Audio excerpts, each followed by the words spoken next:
All right, so we're going to be playing this one real improv. So I need you guys to give me the name of a town. It was going to be that Bankshire. hard. Bankshire? Yeah. Bankshire. I like Bankshire. it. Very good. I was going with Crunkville. Crunkville. Maybe that'll be the town next door. Yeah. Bankshire and Crunk. Because I needed two, so. Oh, perfect. That's awesome. Crunkville. Okay. Uh-huh. NPCs. Jeff, give me two NPC names. Lanny Lanny. and Lanny smokes pot. Lanny's like a total stoner. Okay. Looks like Garth. Right? Doesn't he? yes. Yeah. yes. Like that's what you like. Lanny. And I'm gonna go with Toddly. Toddly. Yeah. Toddly. Is that a female or male or they? It's Unsure. a they, I guess. Unsure. All right. Sean, two NPCs. Oh, two more? Yeah. Okay. Just to get us a little pool. Lori's. Lori's. I like Mike's it. gonna butcher all these names Having trouble thinking of I another know one. it's tough, right? Yeah, it's on the fly. because you want it to be good. Right. It doesn't have to be that good. It could be Chuck. Woodstock. Woodstock. Stock. Okay. You hyphenated Woodstock. I did. That could be their All last right, name. Sam. Give me three NPCs. You give me a rough time. Callaway. Feeling there's going to be. Rawlings. Wait, you're doing sports stuff. And Wilson. Pick a theme, boys, and stick with it. Stick with it. Yeah. All right. So you guys Oh, are I just. should have said Maverick. Hey, let's change the first one to Maverick. Oh, just add another one. Yeah, there we go. All right. So you guys Special decided guest. you know each other because you are all patrons at the same pub. Yes. Yeah, I you just guys- happened to be there for the coffee club, I guess. Yeah, Coffee you Club, that's what it's You called. always show up because you're just there, and the coffee club shows up. Yeah, Yeah. pretty much. They're Yeah, always just there, and we have coffee club, and you That's were where like, you get his hot meat. yeah, that's where I get my hot meat. The you just have hot meat. Like, would you like drink hot broth? Like a meat Just derivative? meat. It's got to have broth? bone in it. Bone broth? Bone broth? It's really Actually, popular yeah, I'll have nowadays. bone broth. Okay, there yeah, we go. that's this your time. that's your Yeah, hot that's your hot That's my hot beverage of drink, choice. yeah. Is being bone broth. I'm a pour over coffee guy. And what did we say for you? Dirty chai, that's It's for what you sure. wanted. Yeah.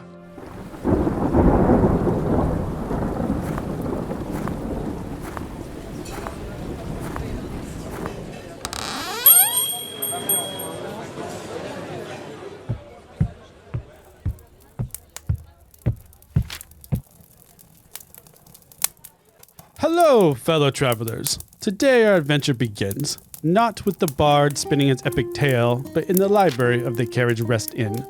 Between the crackling fire and the overstuffed armchairs, we find a patron, lost in the pages of a story. A story about heroes, villains, and a merry band of adventurers caught somewhere in between. Let us also get lost in this adventure. Hello, welcome to another episode of Carriage Rest Tales One-Shots. I'm your host and Dungeon Master, Mike. Today we're going to be kind of doing a very custom one-shot in that I have about a half a page of unwritten notes. It's all in my head, and we're going to be improvising everything. But let's introduce our characters. To my right, we have... Hey guys, it's Sam. I play Woods on our normal podcast, but today I'm playing a druid again, but this time a tiefling druid. I will be playing Moon Waterleaf. Moon is what some would call a hipster. He's really into pour over coffee and not down with deforestation. So, he is normal build for a tiefling, shaggy brown hair. His horns are in a cool kind of spiral up his head. He is wearing 3-inch inseam black shorts, black tank top with a brown and golden flannel. He also has a really cool belt bag from Tutu Lime. And yeah, he should be fun to play. Moon is also he, him. My name is Sean. This is my first time playing for the podcast, but I've definitely played D&D for a while now. I'm playing a character named Duke. My character is wearing completely full plate body armor. No one's actually ever seen, at least in the pub or the bar, has ever seen inside the armor. It's also very difficult to actually see through it. The visor is very thin. So it's very, anyone who's ever tried to get a glimpse has seen nothing but like darkness underneath. All right. My pronouns are a he. At least I've confirmed that. Okay. So. Hello, my name's Jeff, and I'm new to this and very excited to be here. My character's name is Godato Himoon. He's an elf, a wood elf, 6'3", 170, 127 years old. He, him. He's got seafoam green skin with silver hair that's braided back into a long ponytail, and who knows what's in there. He's wearing he's got purple eyes. Yeah. He's got a cloak and some sandals and some All right. some pants. There we I'm go. here for it. I'm here There for we the go. lavender There we go. eyes, man. Let's go. All right. Lavender. Here we go. Sounds good. So just to inform the listeners, Jeff is actually my brother. He's in town visiting, so he's joining us for the one shot. This is his first actual one shot ever, so he's going to be learning the rules as we go. Sean actually used to play at our table way long ago before we moved to a podcast. The professor. The Professor, that was an awesome character. And Elle, I think, was before Ugh. that in the campaign I ran. It was yeah. Elch. Yeah, it was Ugh. Something like that. Ugh. So we are going to be opening up our one-shot in the town of Bakeshire, where we're going to have 3 adventures that are meeting in the Strong Stir, which is a coffee shop in town. And there is strangely a coffee club that meets, I guess, in the afternoons. Yes. Yeah, Strong Stir. I mean, they just put on, it's a weekly kind of coffee meetup. We started just a couple of us. Now we're like about 7 or 8 strong. 7 or 8 strong of people that are just enjoying warm beverages. Hot beverages. Yeah, we're Hot not just coffee beverages. people. It's called We're- the Coffee Club, but only about half of them drink coffee. Yeah, I think only maybe one. It's just really Moon trying to get everyone to get drink pour over, Oh, sounds good. but they all just drink their own thing. All right, you guys are going to open the scene and you guys can interact with each other a little bit. What's going on in this coffee club meeting? I mean, it's not as official, is it? It's like we don't have minute notes, but I feel like we're just hanging out, drinking some pour over. I'm just doing my usual thing. I'm going to the bar table or whatever we have in our coffee club. I I suppose order- table. Okay. Yeah, let's go to the table. And I'd order the same thing I always do. Meat on a bone. Just meat on Just a meat bone. on a bone. How do you eat? Yeah, I can describe that. So I go up to the table. I order the usual thing. Meat on the bone. That's all I say. Okay. And then they give me a plate with meat on the bone. Uh-huh. And then I take the meat on the bone. Typically, I get it in small. And I lift my head up. I open my lid. I drop it into my helmet. And then I close it. Okay. Sounds a lot like a mama bird feeding a baby bird. I mean, I feel And like then typically, I crunch or make my body moves as I eat. okay. just furthers my point. Your body moves as you Like- okay. Yeah. Okay. And we've seen this now for months. We've been hanging out with Probably, Duke, yeah. right? Yeah, it's he's very mysterious. Very mysterious. Like you don't know what you're gonna get, Yeah. because he doesn't say much. First of all, Yeah. and then he eats this way.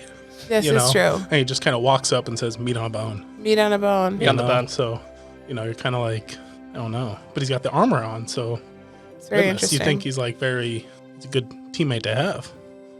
He's a good person to be with us. Just a great person. Yeah, So anyway, like I was saying about the forest, we really need to yes, start that's right. doing something about this.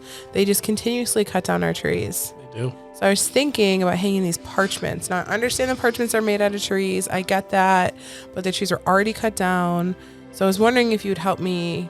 I just feel like we need to spread the word. It zooms in on the parchment and it's saying that the lumberjack town of Crunkville has really been just encroaching on the territory, and they're really just chopping down way more than they need to be chopping down. Absolutely. So we need to stop them. So I was thinking we hang these parchments on the trees and everywhere. We can really just like rally them together. I was thinking maybe we can have a sit-in. We can just go and sit in front of the lumberjacks. I don't know. We can like chain ourselves to the trees. I appreciate that, and I think since my family came from, we're wood elves. We came from the forest. Yeah. See, you get it, man. And I get it for sure, but we need to do so much more. Yeah. Just some parchment. Like the We got to trees- make a stand. Yeah. We got Duke over here with Hey, us. excuse me. I hope he's going to be with us. You're gonna come Does sit it with pay? us. You coming with us, Duke? Does it pay? It pays in soul points, man. Like it just it's gonna just fulfill you. I need So- more money for my meat. That's true. I mean, yeah, but think about this. Like your cows, they're breathing the air that the trees produce. Without the trees, man, there's no more meat. As you're having this conversation, a stranger walks in, but Godato, you definitely recognize this person as they kind of just slide a piece of paper on the table and then just casually walk out. Doesn't even like acknowledge you guys, just walks in, puts a piece of paper down in front of Dogato and then walks out. Well, I feel we need to look at this paper. Yep. We open up the paper, and what does it say? When you look up at the paper, it says, Dogato, we have a job for you. Meet us at the guild. Oh. And then it is signed Lanny. It is signed Lanny. Sounds I good. just know that's what you meant. Lanny for sure. Okay. So, all right, Duke. Are you going to be taking their compatriots with you, or do they know about your involvement with the guild? Bro, what was that? I'm sorry. I got to kind of get out of here. I'm kind of done for the night. So. Oh, you're leaving us, man? Yeah, I'm sorry. But I'll get see you more guys here meat. soon. I know we can. Yeah, so More meat tomorrow free. the parchment's in the trees. Let's go. Let's All go. right, first- Let's reconvene tomorrow. All right. And let's see what's going on. All right? Okay. So Duke, man, you're gonna be with us? Just like be there for the trees. Do trees get attacked by skeletons? Yeah. They do? I mean, probably. I will help. Yeah. I must see? help. That's the energy we need here. We just need Where us are the all skeletons? to come together and just save the trees. Looking down on the paper, you see Cronkville. All right, we're going to fast forward scenes to Dogato. Yes. Go ahead and roll a stealth check to see how well you kind of lose your tails if anybody's trying to follow you, see if you're noticing anybody's following you. Okay, this is your first roll of D&D. So you want to take your big D20, which is the big, huge one. So stealth check is what you're going to be rolling, which is on the left-hand side near the bottom. Did you add his proficiency? I did. Good. So we got +7 in stealth. Yes, you do. So you roll your D20. I got 11. All right, so you get 18. Yep, so you add 7. So you roll your D20 and you add your stealth, so 11 plus 7, 18. You definitely feel like you might be getting tailed by the town guard, and Okay. then you kind of slip off into an alley, duck weave, and then you feel like you've successfully lost them. And you end up at the guild, which is actually kind of a rundown looking house. But then when you enter in, there's a little trap door, like in this ramshackle house that goes down into like an underground nightclub, where it's just super nice. They got some nice music going on, some really good smelling food and all that stuff. You descend down the stairs and you meet with your guild officer, Lanny. Hey man, how's it going? Thanks for coming in and seeing us. Yeah, no problem. I got your note. Yeah, so the boss has got a mission for you. All right. Curious to see. I need you to, so he wants this thing called like the living gem. Wow, that sounds awesome. Yeah, it's like you'll notice it because it's a ruby the size of your head. It's huge, man. So we need you to go get that. And the last we heard, it's a druid has it named Tadila. All right, Tadila. Do we know where Tadila is? Last we saw or heard, she's over in Cronkville. Just outside of it, there's a temple that she needs. I guess she runs out of. So you need to be able to take that from her. But I guess they said don't let it touch you. So I don't know how you're gonna steal it, but don't let it touch you. All right, so it's a living gem that's the size of our head, Yeah, it's called the living gem. and we can't let it touch us. It's a ruby the size of your head. Is it protected? Well, it's protected by this druid. I think Just her one name's druid? Tadilra. Tadilra, yeah. Yeah, she's pretty powerful, I hear, though. So Oh, okay. yeah, you'll want to be able to get that from her. But I think they said that your debt might be cleared if you get this. Oh, So that's definitely motivation to do it. But I think that also represents how dangerous it is, man. Yeah. So be careful. sounds very dangerous. I would love to take this mission. Okay. So I guess I don't have anything other than that's kind of the direction they said. So just go out to Cronkville and then we can, well, I'm not going with you, but then you can maybe capture that gem for us. Yes, we'll figure out a way and bring it back as soon as possible. Who's we? Are you taking a team this time? I don't know. I'm thinking about it. That I'm thinking it might be a good idea. that, know. that might be. Yeah. All right, cool, dude. So I guess I'm going to get back in and just holler at me when you get that gem. Sounds good. We're on it. Godato's on it. Sounds good. You wouldn't actually get past that, so you only really deal with Lanny. So you don't have much other exposure with the guild because they usually will stop you and talk to you in that front room. Okay. So, but as soon as Lanny opens the door, you see that it's just like over-exaggerant everything in that, like a big, elegant feast, ballroom, people, all sorts of stuff. But you're never allowed back there. Okay. And so we're going to end that scene. All right. So I think Moon and Duke would still be in the coffee. At the pub. Yeah. We're hanging out the at Strong Stir. Strong Stir. That is a brilliant name. That's good. Good job. I don't know what we said. It was afternoon, so I don't know what you guys want to do. Yeah, I from think this we're point. still just hanging They're out. still hanging out. I run back. It's time for lunch. I'm gonna get another meat on the bone. Yeah. He's still eating that meat on the bone. Meat sticks. Loves meat sticks. I have a question on the meat on the bone. Yeah. Do you just eat the entire thing, like the Like, meat are you and eating the the bone? bone? That's a good point actually. And you said you don't drop the plate in, so never mind. Not the plate, but I don't drop the plate in, but I pick it up, drop it in. Maybe after like 30 minutes, I drop the bone. you just like It's reach in clean. and grab a bone. Does it like Yeah. come out like your pant leg though? I don't know. Like I picture it. It does just not. Haven't you Okay. seen those birds that like have a really big thing that they just drop the whole thing in there and they just kind of... They just like Okay. Dogato is running back. Yes, I am running back to the strong stir. strong stir. Run into the thing, see Duke Oh, and man. Moon. Hey. They're still there, sweating. Sweat's just coming off. What, brah? What's with the hastiness? It's not going anywhere. Hey, I got a job. I got something. I got All something for us. It goes along exactly what we're looking for. What? Is it gonna help us save the trees? Is it gonna kill the skeletons? You know, it's a start. You know, it's something we're gonna work with. I'm you in. know, it's something we're gonna work with. But I'm what in. else do you have doing? What else do you got going on?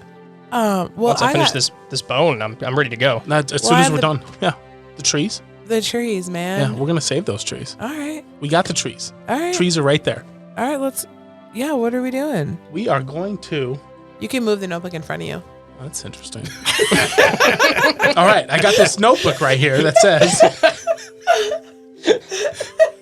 That's awesome. All right.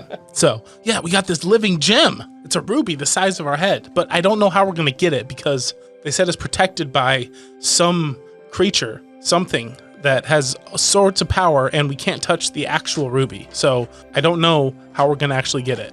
Can I roll history? Yes. Go ahead and roll a history check. What's that? And Duke, you can roll a history check as well. 9. 4. Moon, with your 9, you are going to get 5 seconds. You ready? Oh my gosh. All right, give the fairy back. Give the fairy back. I don't think I remembered a single thing. What do you remember about the living gem? You get +2 to armor. Something about floating when you hold it. Strong thing she remembers. He remembers, sorry.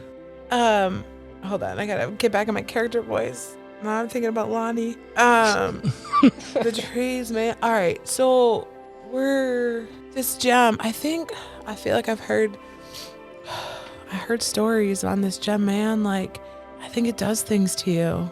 Like, I feel like it gets in your head and like, I don't know. I feel like you can float. I feel like this sounds so familiar. I just remember my grandfather telling us stories about this gem the size of your head. Are you guys going to be leaving this evening, or are you going to be leaving the next morning? Wait, we're leaving? We're doing this? Yeah, let's go right now. All right. Are you guys into it? Maybe let's hold off till the morning. Let's go. Let's get relaxed. Let's get some more meat on a bone. I feel like I'm really relaxed, man. I don't know about you. Okay, let's go. Yeah, let's do it. Let's change. We're going. Going to Crunkville this evening. It is about we'll say, day and a half journey. So you'll have this half the evening, you'll stop somewhere around the way, and then the next evening you'll get into Crunkville. Okay. So I need everybody to roll a D. Let's go with the D8 this time. Oh my gosh. That's like the 2 pyramids on top of each other. It's a pretty good number. I got a 1. I got a 2. 3. All right. 3 wins this battle. So what we're going to be doing is we are going to introduce our first random encounter improv template. So this is something that I do for my podcast, and that is Jeff is going to roll a D20 and a D12. You don't need to worry about the D4 because this is going to be happening at dusk because this is happening the first evening. So roll them away. You got a 15 and a 6. All right, so this is a medium encounter that you guys are going to fully avoid, but you're going to generate lore. So what's going to happen is Jeff has the final say, but as the table, you guys can decide what happens this evening. It's going to be something that is of a medium difficulty, but you're not going to fully engage with it. You're going to avoid it. So you might see something, you might lose something, but you guys get to decide at the table what that's going to be, but Jeff has the final say. Okay. So we are traveling on foot, right? Sure, it's up to you guys. Foot, cart, horses. What do we got here? How do you want to be traveling? Would you have access to horses? I feel like Moon would not. Like, Yeah. I feel like I would not either. just like the salt of the earth. Like, I think he takes his shoes off when he walks on the ground. Sounds good. Like he just wants to connect with like the center of the world. All right, so you guys are walking. Walking on foot, yep. We're walking Yeah. on foot. What do we see that we're gonna not participate in? Maybe like a wild creature that we don't want to fight. Okay. Like I don't know, like a pack of wolves.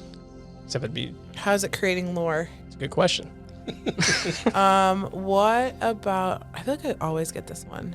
It's midday, right? Did we say that? Is You it guys No. left. night? You guys It's left night. in the evening, so this is going to be dusk. Oh, so it's night basically. Dusk nighttime. Okay. Yep.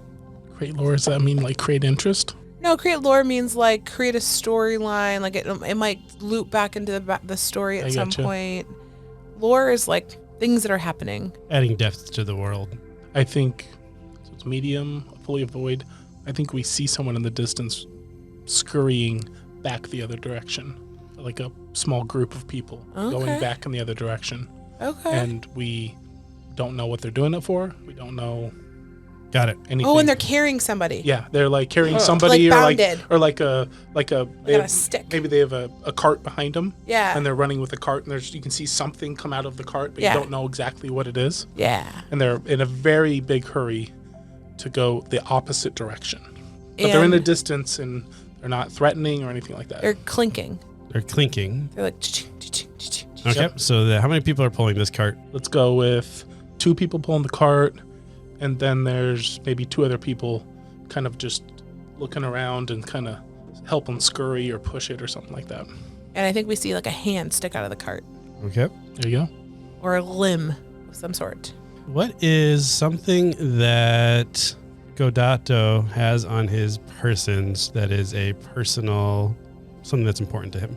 He has a compass from his grandfather. So you are breaking and setting up for camp, and you guys are making a fire. You're just kind of hanging out, and then all of a sudden you hear like ka-tink, ka-tink, ka-tink, ka-tink, ka-tink, ka-tink, as this cart that's getting pulled by 2 creatures, which you can't quite make out what they are, just goes barreling right through the middle of your guys' encampment, just knocking the fire out, and you dive out of the way so you guys aren't harmed. But when you dive out of the way, your compass falls out of your pocket and it just gets run over by this cart and just smashes it to pieces. And then you see them not even like acknowledge that you're there, but they just continue on down that path. And then you see 2 of them kind of follow up behind, but kind of flanking the sides. I need Duke, though, to roll a perception check. Okay. I got a 14. You definitely smell that those creatures were kind of humanoid, but they seemed off. A very familiar scent kind of hit you. Those were those people carrying that cart? Did anyone get a good look? I don't. Carol perception. Did you get? 15. You can't quite tell if they were people, but then when you start investigating the footprint, you start noticing that something looks off with the footprints. There was like a normal like heel footprint, but then the tops of them, you could see like the toes were very defined and they're very skinny. I don't know, man. Like, I felt like they're humanoid though. Like, but Right. I mean, what really are people? Like, what? You know, man. Like, are we people? Are you people? What are you people? No, Huh? Are you guys going to try to follow the tracks or are you going but to... I don't think they were people. But You did know anyone what I see mean? You think they were you? No, they smell funny. did anyone see what was in the cart? Because the cart ran over my compass. Oh, Oh no, Yeah. man. is it covered in dirt? Well, yes, it is covered in dirt. Here, I can clean it Okay. if that's okay. Yes. Okay. Open the compass. I'm gonna take the compass, open my helmet, put it in, I close it. You hear a little rattling a little bit. Then I open it up again, pull the compass out, and give it to you. Oh, It's covered in my saliva. thank you. That's a great compass. It's still broken, but it's Not- nice. I'm sorry, I it's cannot clean of fix dirt that. at least. Moon's just gonna walk over and walk towards Garato, but clearly looking at Duke, what is happening? And he's gonna grab your compass and cast mending, and fix it. Thank you. You're welcome. Oh, Thank you, Moon.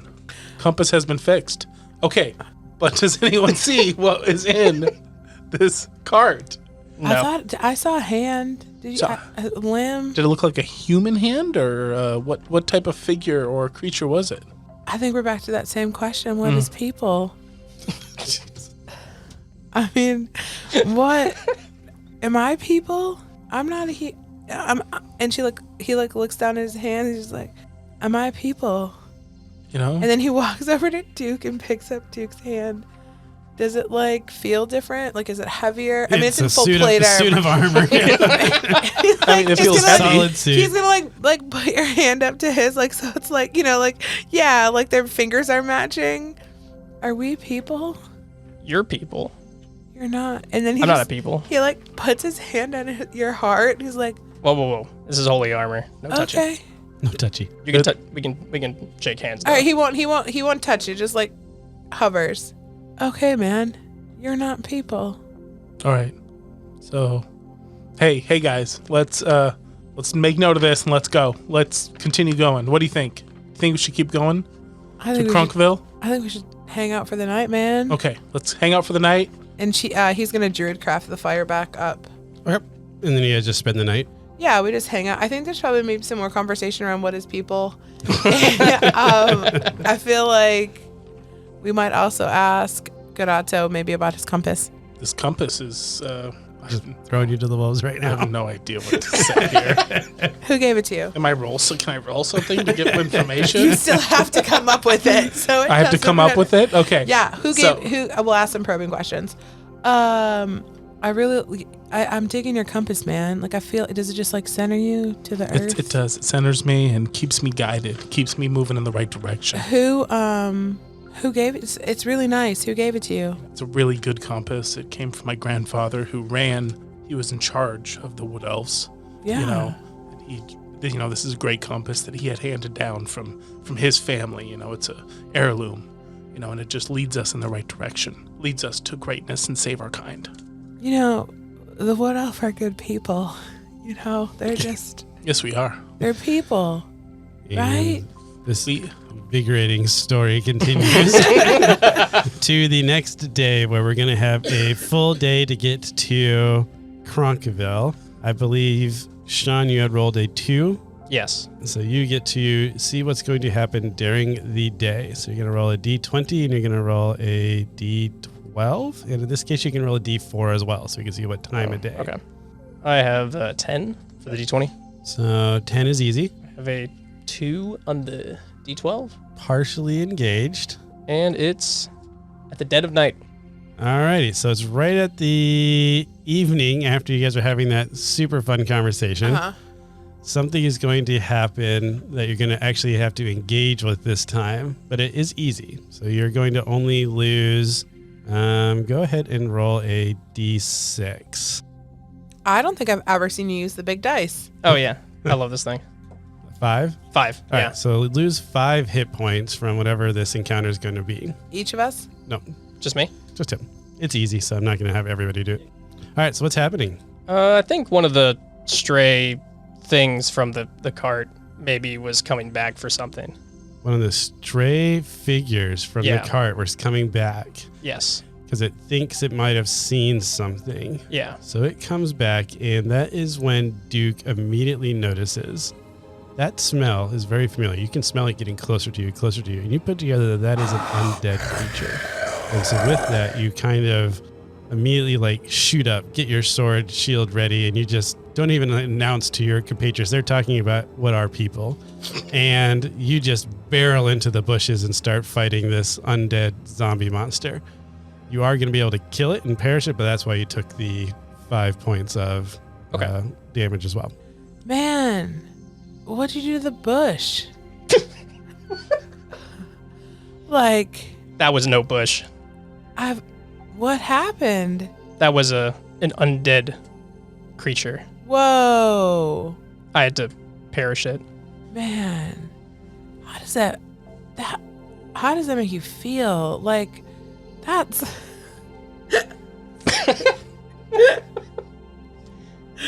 I'm trying really hard to play this guy. I know you are. The salt of the earth here. You're doing fine. That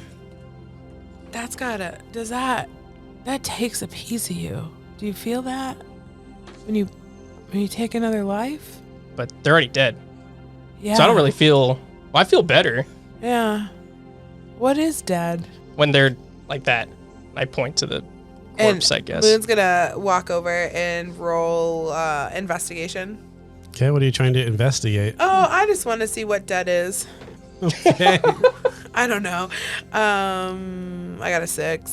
Yep, it looks like a corpse that is mostly decomposed. With your 6, you would notice that the toes, like the flesh around the toes has fallen off, but their bone is still there, which is Okay. why they look like really skinny toes. Okay, cool.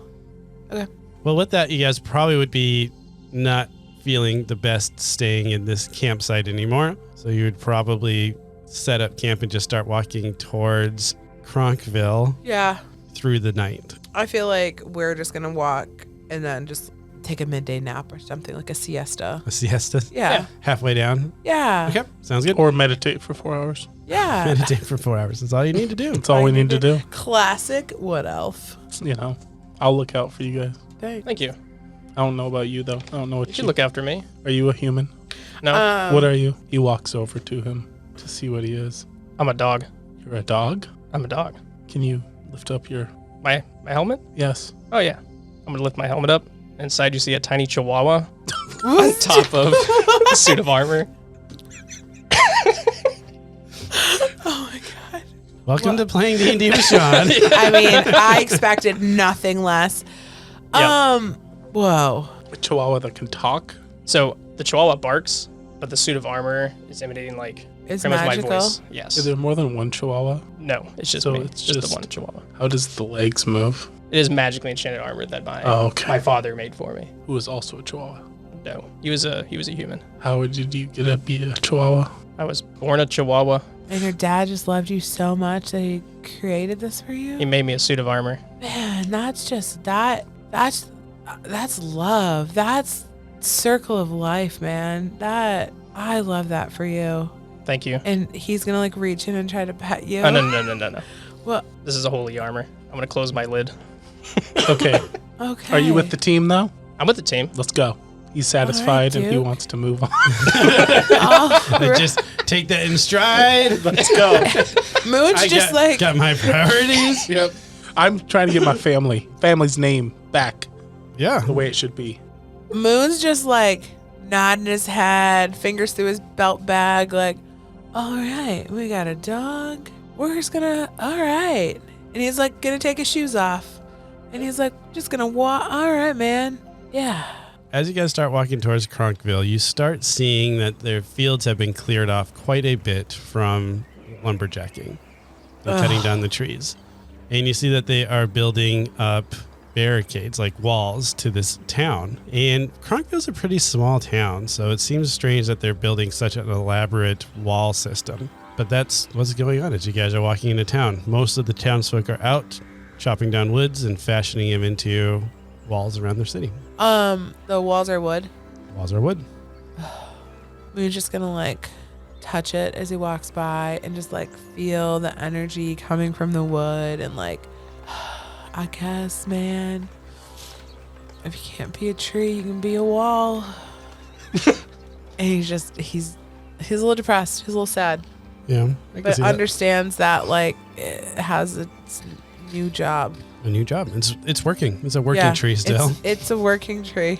Godato looks around.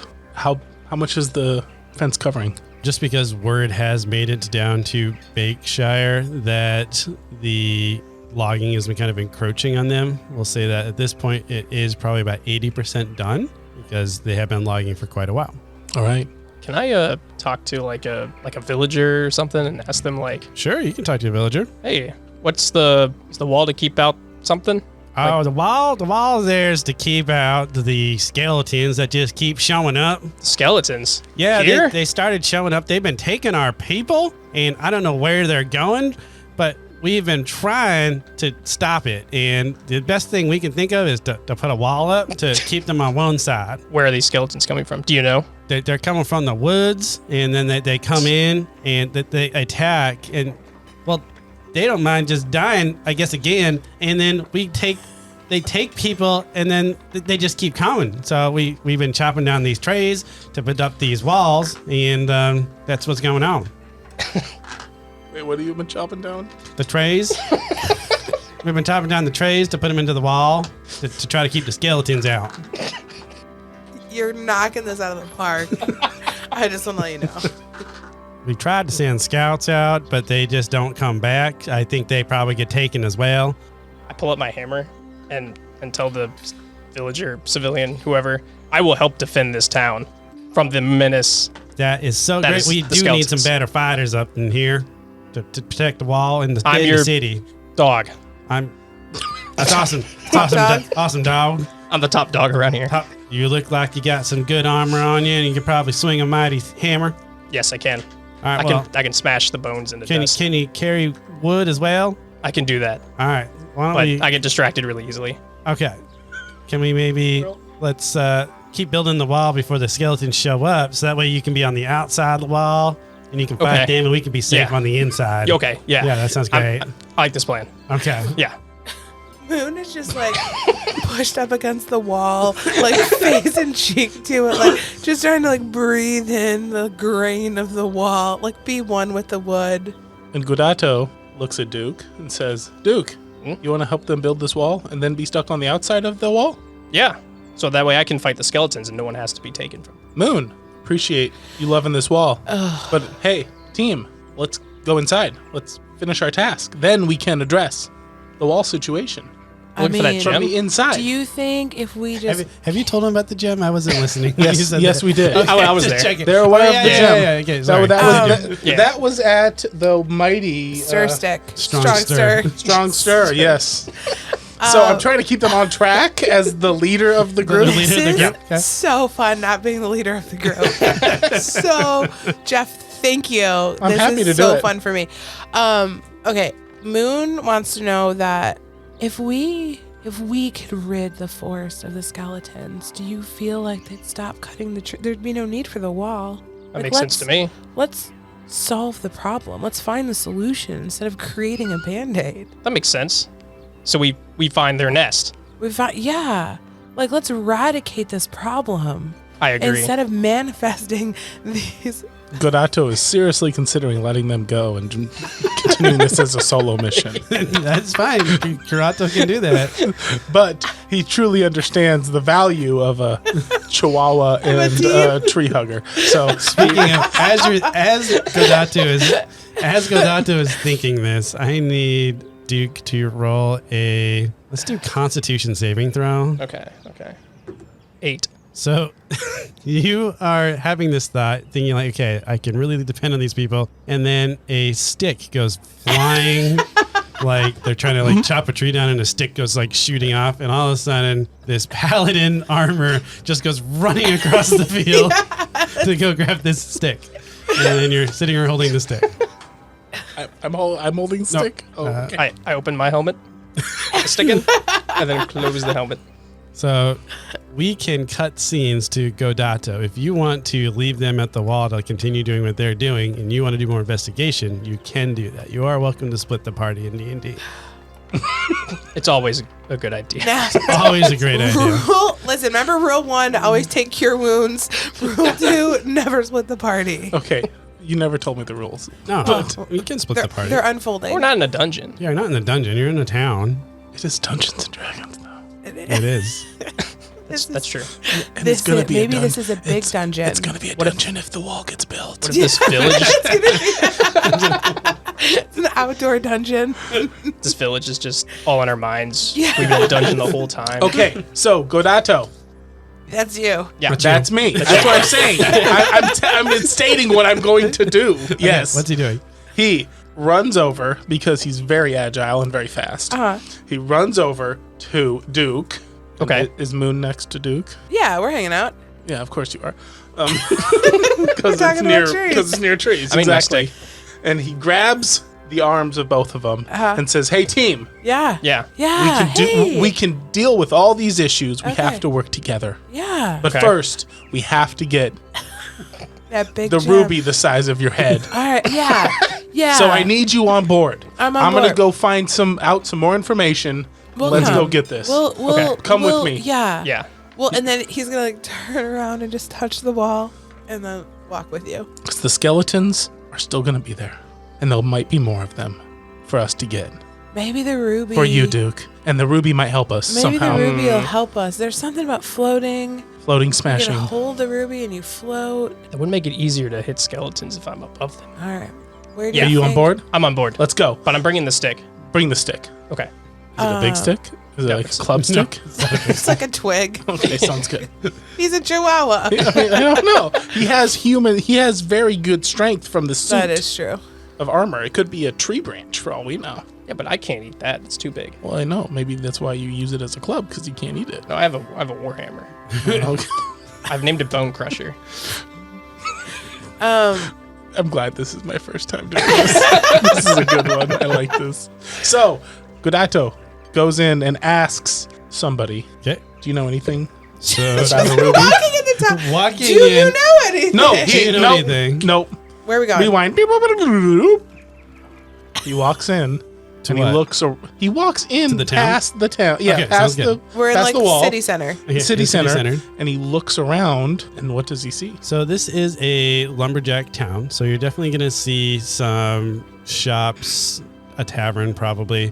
But what catches your eye, because there's a lot of people standing around it, is Wet Your Stone, which is a stone axe grinding station. So like a whetstone. And you see that everybody is over there sharpening their axes because they have been getting dull by all the tree chopping. So that's where the only spot you kind of see citizens congregating. Okay, so he walks over there, very close, and just kind of listens to what they're saying. Go ahead and roll a perception check to see what you can hear. Yeah, sorry. Yeah, perception check. You roll a d20. You're going to add your perception modifier. So unless specified otherwise, you're always going to roll a d20. Michael say, roll a d4, d3. D3? D3? Sure. No. How about D4, this? D6, D4, D8, yeah. D10, D20. How about this? Let's go with the 21. So you would have definitely heard all of the villagers talking that all of these skeleton attacks always seem to come from the east. When they're talking about that, you hear one of the little children pipe in that's kind of like just hanging out with the adults. He's like, oh, over by that old mine, that old abandoned mine, that's kind of where they're coming from. That could make sense. Maybe they're hiding out there. So Godato gets the group together, fills them in on the information that he just found out, and says, do you want to go investigate this first? We can solve this skeleton problem, Duke, which I'm sure will make you happy. Yes. And then the villagers won't be so concerned about them, and we can get our ruby. Yeah. What do you guys think? Do you feel like, I feel like the skeleton's problem is bigger than the three of us. Like, this is a town, and they are building a wall. They haven't figured out. I just don't know if we're equipped to do that. As you're having that conversation, you hear da-ding, da-ding, da-ding, da-ding, da-ding, da-ding, and it's the East Watchtower, and there's a guy there that's just frantically ringing this bell back and forth, back and forth, back and forth, and then you hear like shouting and waving and just ringing this bell back and forth, and then you see the citizens all running away from the east side of the village. Skeletons? I feel like we're going to be able to figure this out now. I feel like we need to rally the troops. Let's troops. change. Let's change building a wall. Instead, let's take them and go investigate as a group. But I need your help to get these citizens to come with us to go investigate the skeletons. As Duke's trying to talk about investigating the skeletons are full on just killing some of the citizens as they are running in, and you see him kind of grabbing some of the citizens, picking them up, and you see him throwing them in these kind of makeshift carts that they are wheeling around. No. Should we roll for initiative? You probably should roll for initiative if you were trying to. You don't have to. You can just let this happen. But Nat 20. At 20? 5. They're rolling. Yeah. So initiative is going to be a D20, and then it's that one that's kind of in the middle top. You add your dexterity to it. Nice. They got 21 again. Duke got an natural 20, so he's going to go first. Sweet. Do you know how many skeletons do I see? Go ahead and roll a D8. Oh, a D8. Okay. Roll them up. I got a 6. All right. There are 6 skeletons. That's a lot of skeletons. What did they roll? They rolled a 20 non-natural. Wow. You had a natural 20. Yeah, I did a natural 20. Are you going to make them all go at once? Duke, you can now see the skeletons, but they are probably a good, I'd say 120 feet away because you guys are in the city center and they attacked the east side of the town. And then Godatu kind of distracted you guys a little bit trying to talk about investigating the skeletons that are running around kidnapping people. So it's a little bit of a delay. So the skeletons at this point have captured a total of 1 citizen so far and thrown him in a cart, and that cart is now crossing back into the woods. How far did you say they were away from About him? 120 feet. 120 feet. Okay.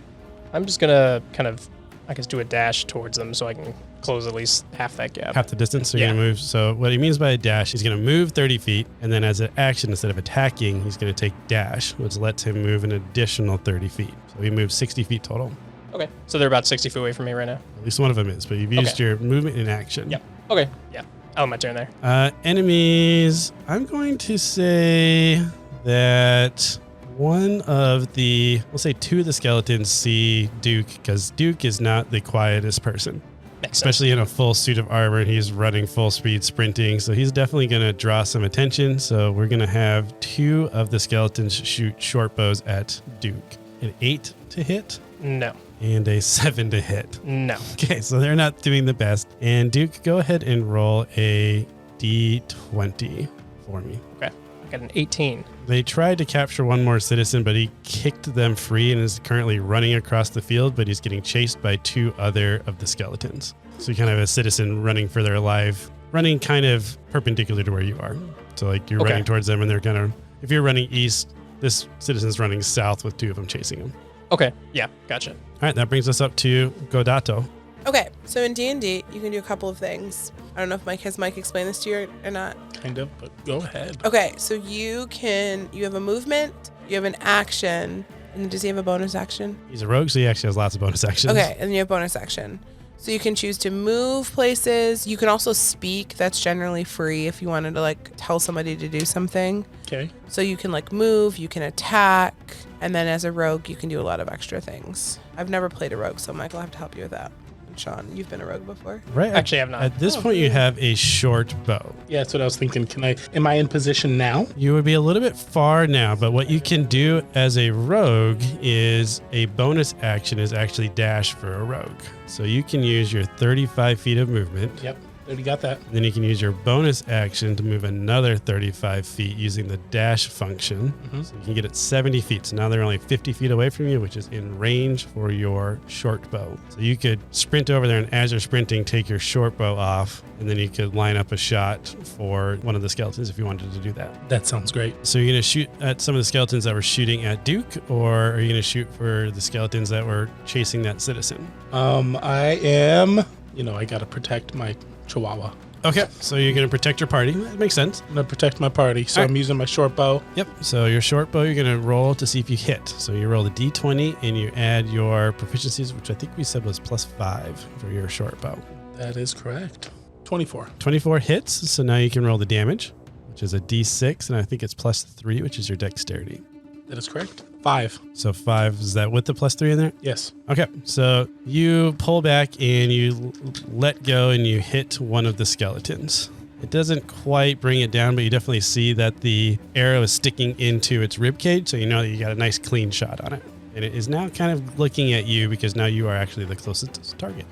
That brings us up to Moon. And we're 120 feet away. You're 120 feet away, at least from the closest skeletons. Is the skeletons in melee with anyone? They're kind of in melee with the citizen that's running for his life. Okay, so I don't want to waste a 2nd level spell on some stupid skeletons. So I'm going to just dash, get me 60 feet. Okay. So you're just moving in next to Duke. Yeah, I think I can do a thunder wave. So Thunder Wave is going to be 20 feet from your position. So you wouldn't reach the skeletons, but you can knock No. Duke over. You hit me with it. No, it doesn't say that. A wave of thunder's force sweeps out from you. Each creature in a 15-foot cube originating from me. That's not going to be good. 60, 90. I got nothing. Okay. So you're just closing the distance. I'm just, yeah. All right, Duke, that brings us up. Which is like the fastest you've ever seen Moon run. Yeah. Saving Yeah. up all that energy for combat. Yeah. Makes sense. He's going to save the trees. Save the trees by saving the people? villagers by killing killing them. the If skeletons. If we kill the skeletons, then they'll stop building the wall and we'll save the trees. Yep, it makes sense. Circle of life, man. Circle of logic. Trees. Circle of trees. All right, Duke, what are you doing? Okay. I'm going to move 30 feet closer. Okay, so now you're 30 feet from the skeletons of the bows. How close am I to the skeletons that's chasing that one guy? Okay, so if you want to go that direction, we'll say that you're probably 40 feet. Okay. I guess I'm within 30 feet of those bow guys, right? Yep. Okay. I'll just look at them and Okay. I guess growl. Do you want to use your action to dash into melee, or do you want to stay out of melee? Actually, yeah, I'll go into melee. And are they right next to each other? They are. They're kind of right next to each other, so you'd be kind of splitting right between the two of them if you wanted to. Or you could go more towards one. Okay. I'll go more towards one. We'll say the one that isn't shot by Godato, so you know that you're not in his line of fire. Yeah. That works for me. I'll just get like right up into its face. It doesn't like you being up in his face, so it's going to try to shoot you, but it's not smart enough to switch to its scimitar, so it's going to have disadvantage because now you close the distance on him so quick. So disadvantage means I roll 2d20 is going to take the lowest one. So a 7 is probably going to miss you.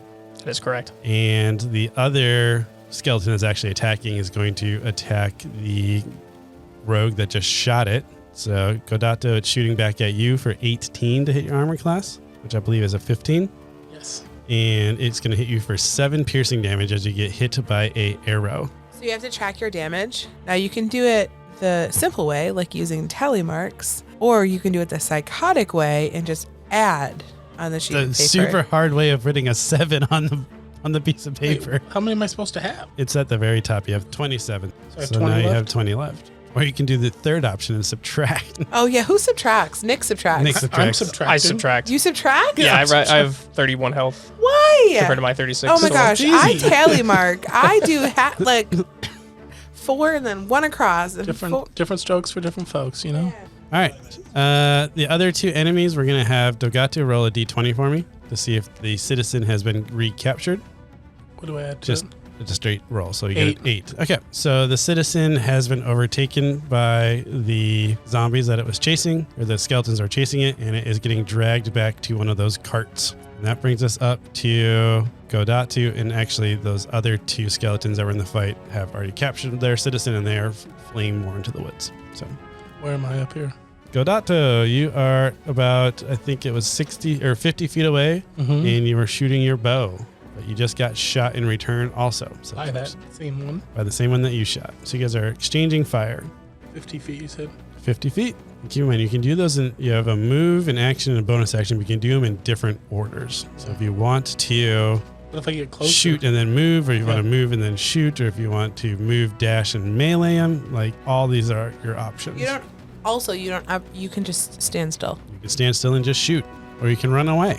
Tuck Go and hide roll. behind a citizen. I Could don't know. wait No. as well, but No, probably shouldn't wait. we're not doing that. We're going to move, dash, and melee. We're Move, gonna dash, move, and melee? dash, melee. All right, well, are you going to attack the one that was attacking you? Or Yes. The one? Okay. Of course So, I'm going to. so you're going to move your 35 feet, dash the rest of the 25 feet or whatever to get to the skeleton. As you're doing that, you kind of quickly wrap your bow around you and you pull out your short sword and dagger. You better believe it. So then go ahead. You only have it at a single attack, so just your sword is going to swipe down at this person. Yes. So go ahead and roll to hit. 18. 18's going to hit. 5. You hit right next to your bow, and you definitely feel like the ribs kind of cave in a little bit, and it's kind of drooping to the side still, but it is still able to kind of swing and hit at you if you want to, or if it wants to. Moon, what are you doing? You now have both of your compatriots in melee. I'm gonna come in. I'm gonna close the gap. Come in 30 more feet. So that should be put. I'm not in melee with anyone yet, but I'm still right. Nope, you're not in melee with anyone. Are you trying to go towards the citizen that's captured or go towards the ones that your compatriots are fighting? I'll go towards the citizen. Okay. How far is that from me? I think at that point you would probably be... So you moved and dashed last time and moved. So I'd say probably 20 feet away. Okay, I'm going to do Thorn Whip. It's a cantrip. I'm going to create a long vine-like whip covered in thorns that lashes out at your command towards a creature in range. Makes a melee spell attack against this target. If the attack hits, the creature takes a 1d6 piercing damage. If it's larger or smaller, you can pull a creature. Oh, yeah, I can pull it closer to me. Go ahead and roll your attack to see if you hit it. So it has an armor class of 13. She needs to roll a beat of 13. Ooh, nat 20. So she gets a nat 20. So the way we do natural 20s, it's always a guaranteed hit. And the way that we do it at our table is you get your maximum damage plus your normal roll.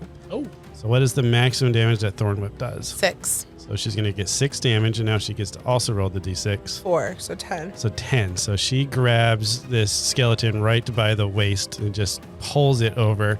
And it pulls the top half of the skeleton, but the bottom half kind of crumbles away. Awesome. And it is starting to crawl at you with its arms. Okay. So it's not dead yet, but it's not looking too hot either. It looks almost exactly the same as the other monster that's fighting Godato up above. Okay. I'm gonna stay here. Okay. Go ahead and roll a d20 for me. 19. All right. In the confusion of that thorn whip, that citizen is able to kick free and is starting to run towards you, knowing that you are now someone that might be able to help save them. Okay. Duke. How close is the skeletons that Godatu and I are fighting with the one that say they're probably about in? 10. Oh, from the one that she pulled in? Yeah. Probably 15 feet. Because I'm picturing they're all kind of clumped together, and then those two kind of moved out to attack you guys, and the other two moved down to capture the citizens. There's a little space between them, but not a lot. Yeah, I'm trying to get into the middle of as many as I can, okay. But keep them somewhat close to me, within 30 feet. Oh yeah, at least as many as I can. I think you can get all 4 of them if you move into the middle. Okay. If you're trying to get them you can get all 4 of them within 30 feet of you. Yeah. Okay. Yeah. Okay. I do that, and then I channel divinity. I'm going to use my conquering presence to exude a terrifying presence. So I'm going to use my action to force each creature of my choice that I can see within 30 feet to make a wisdom saving throw. On a fail, they become frightened of me for a minute. All right. So I'm going to roll 4 wisdom saving throws. 4, 14, 5, and 6. Okay, yeah, the 14 passes, the others all fail. And I'm afraid of you? Yes. So they're all frightened, but they also can repeat that saving throw at the end of each of their turns. Okay. So what frightened mean is I have disadvantage on ability checks, disadvantage on attack rolls, and I'm not willing to move closer to the source of that fear. All righty. Good move, Duke. So now we're going to say that the one that passed is probably the one that is crawling towards Moon, since it's so distracting from just getting whipped over to the side that it was just too distracted to even notice you. Makes sense. So we're going to say that the one that is attacking Godato is going to have disadvantage. I still got a 17. What? 17? Is that your armor class? It does. I love how you moved your sheet. I wasn't trying to make noise. My armor class. Up top. It should say AC. 15. All right, so it still hits, and you take 6 piercing damage. The other one doesn't know what to do because it's no longer in melee with Duke, and it's afraid of Duke, so it's not going to get closer to you. So I guess it's going to run up and attack Godatu also, but it also has disadvantage, so there's hope that it's going to miss you. 14, is your armor class 15? 15. All right, so it misses, and then the other one is just going to run away because there's no enemies that are not getting closer to Duke. So it doesn't know what to do, and it doesn't want to be next to what it's scared of. So it'll flee, and then it's going to try to shoot you, actually. Okay. It has disadvantage. 13? No. Okay. And that one's going to finish crawling to Moon and try to reach up with its claws to hit you. I assume an 8 misses. It does. All right, and that is all 4 of my monsters that are in combat. The other 2 that were in this are now out of sight. They've gotten into the tree line, and they had one of those little carts behind them with that one citizen that we determined was captured at the very beginning. That brings us up to Godato. All right. So I have 2 of them right next to me, right? 2 of them right next to you. One of them is looking very, very weak. That's the one that you shot, and then you hit and kind of collapsed his rib cage. but it is still trading blows with you. So can I do my bonus action like an offhand attack first? Yeah, you can offhand attack first if you want to. Because you said it's already almost... Yeah, so you're going to try to attack it with your dagger first, and then if it goes down, you can use your main attack on the other one. Correct. Love it. So you're going to do an offhand attack. So you're with your dagger, you're going to just do a quick jab in, maybe push that arrow all the way in or something like that. So you're going to roll your d20, and you're going to just add, I think it's 3, because you don't get your proficiency for offhand. Okay, 12. 12 misses the armor class, but this one is pretty damaged, so I'm going to say that is going to hit. Okay. You just barely missed it, and I feel like he's on his last legs. So what did you do damage-wise with your dagger? That's a 4, right? Yep, it's a d4, and you don't get to add anything because it's your offhand. 2. All right, with that, you are able to down the last little bit of health of that monster, and now you have your main attack, which you can use to attack the one that is next to you. Yes. And that's a d20 as well. Correct. 12, and that's plus the 5, so that's Plus 5. 17. 17 hits. 5. 5 damage. So you're knocking it away a little bit, but it's It's still there. it's still there. Yeah, I got you. And then with the next one, I'm going to... Attacked, and you did your bonus action, so you only have move left if you're going to do anything. If I flee away, then If you flee away, they're going to hit you. they are. Yeah. Yeah, it's called attack of opportunity. So if you're in melee with somebody, if you're actively engaged in melee and you decide to leave, they get a free hit on you. Oh, okay. Then, Unless you do something called disengage. So you need your bonus action to do. Yeah. Okay. Where So, you I'm good. Okay. Okay, sounds good. Moon, you got a skeleton at your feet. It's just the top half. He's gonna take out his rapier and just give it a nice little poke in the face. Yep. 18. That hits. 3 damage. That And, stinks. well, that's enough to kill the Oh, good. top half of the skeleton. Great. And he's gonna move. So the only ones that are left are the ones that are in melee with Gadato. There's one that's in melee with Kodato, and there's one that ran away from Duke, but is firing a bow at it. But that one would probably be about 40 feet from you at this point because it ran away first. Okay, I don't have any bonus action spells, so nah, I'm just gonna sit there. I'm Do done. you want to move or no? No. Don't want to get in melee with anything? Yeah, no, I'll make that decision later. Okay, sounds good. That brings us up to Duke. Do I see that? Like one guy who shot me, right? Yeah, the one that shot at you, you can definitely see him. Yeah. And you said he's 40 feet away? Yep. Okay.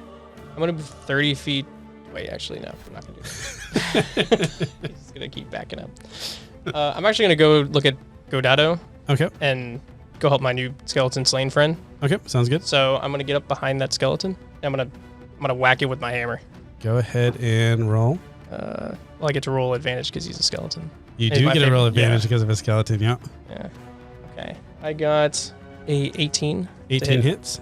Now we get the big warhammer damage in there. Yep. Just a big slap.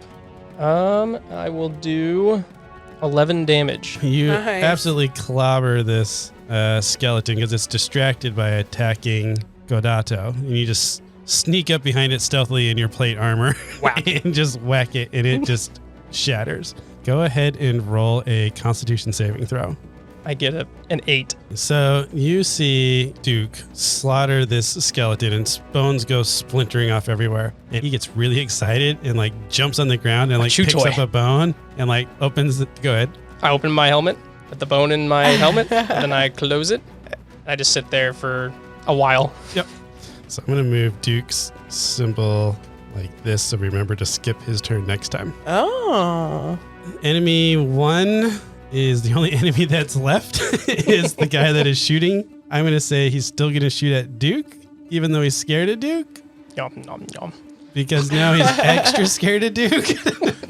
6, I assume, misses. Correct. So that's all my skeleton's going to do. I'm going to say he's even going to keep kind of running away because he is terrified of Duke. Makes sense. Kodato, you don't have any enemies near you.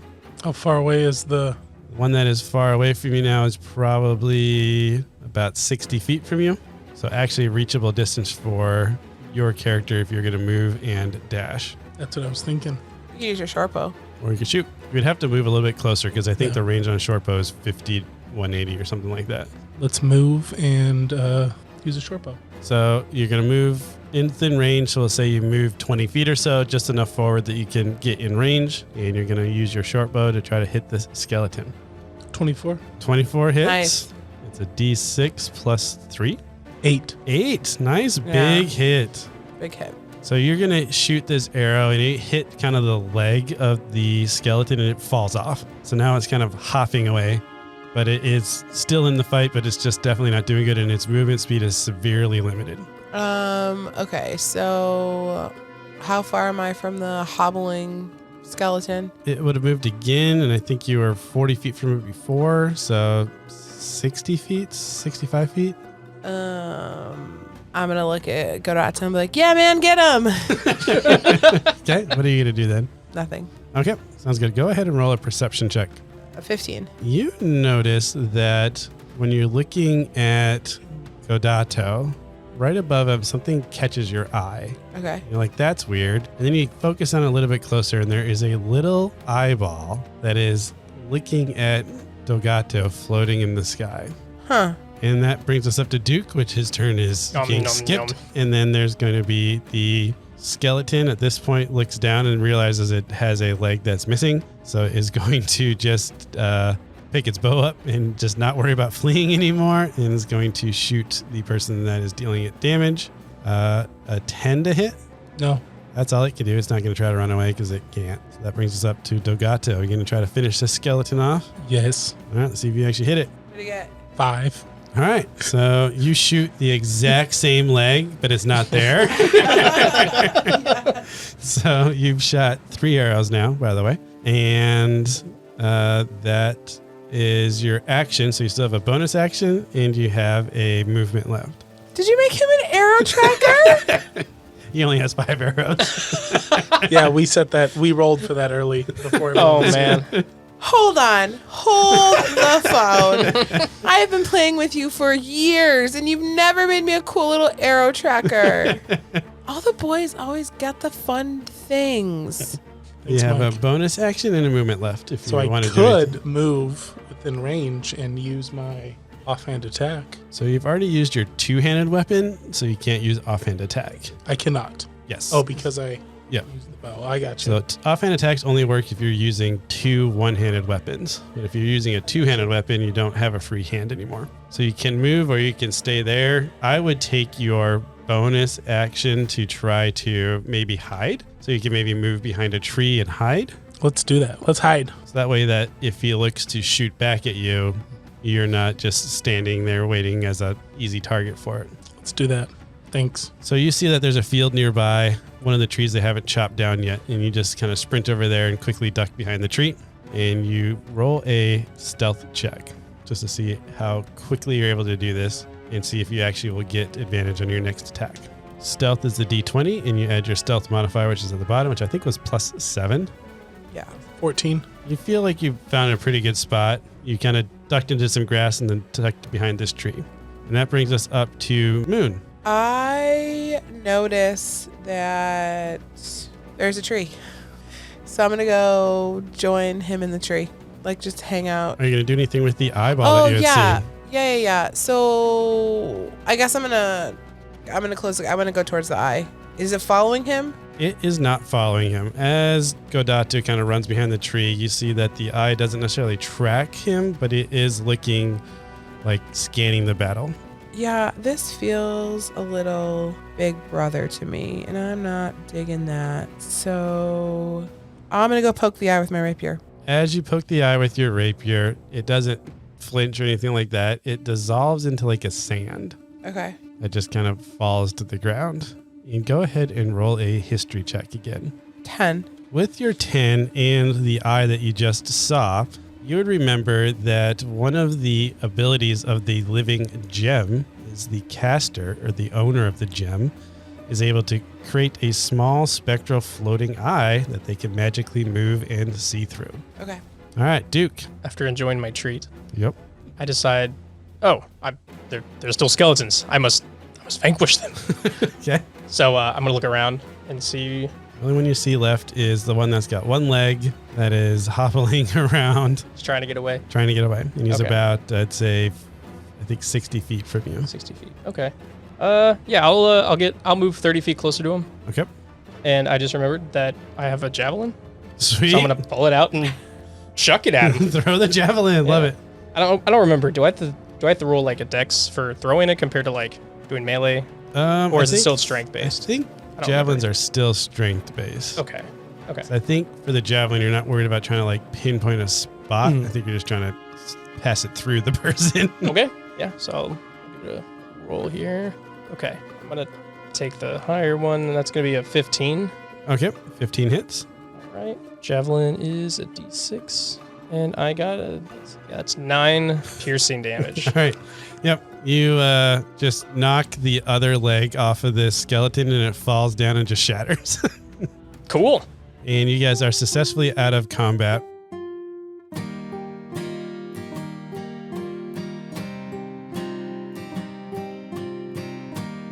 Hey guys, it's Mike, your host and Dungeon Master. I really hope you're enjoying this one shot.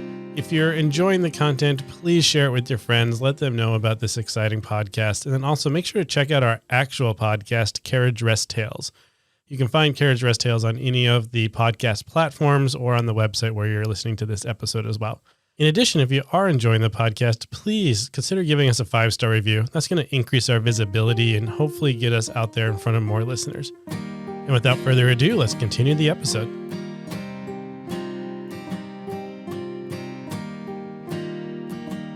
We did it! We vanquished them! Yeah, I feel like this is good. I mean, we got them, right? Like, Feels good. also, This is what I felt last night. this is what, When I Woodstock! vanquished that. Woodstock! Oh my god, that Woodstock! And then a dwarven lady just goes running past you guys right down these tracks in the ground from this cart that got pulled off into the woods. And she's just shouting, Woodstock, come back, Woodstock! Ah! And she just is running into the trees after this cart. Oh, Oh wait, there was one that got away. well, Can we catch him and ask him questions? They are dwarf, so you could probably catch them. Okay. But she is getting further away because she is Let's chasing go. a cart. Yeah, Let's go. yeah. Let's go catch him. well, okay. Oh, what do you guys think? Should we go catch him? Are there any horses or something that we can make us move faster or something? I don't know. All of a sudden, a horse is in front of you. Are you What? shape-shifting? Yeah. Where does horse come from? You don't see Moon anymore. Wow. Hold on, let me see. Can the horse hold yeah, two people? Horse of riding. All that armor? Can it hold an armor and an elf? Yeah, you guys can jump on.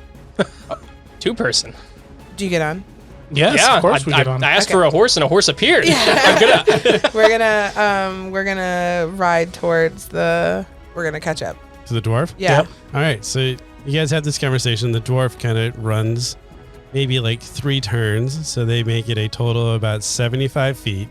And then you have a horse appear, which takes you about another 75 feet for you to get on the horse. And then you quickly cover the 150 feet to this dwarf that is shouting Woodstock, chasing this cart path. So since Godatu speaks dwarf, Okay. he asks, what's happening? They took my son, Woodstock. They took him. I'm going to get him back. And then she's got like a broom and she's just running after this cart. Woodstock! And she starts running again. We should probably stop her. Skeletons aren't weak to brooms. I would know. You would know? I would know. I tried.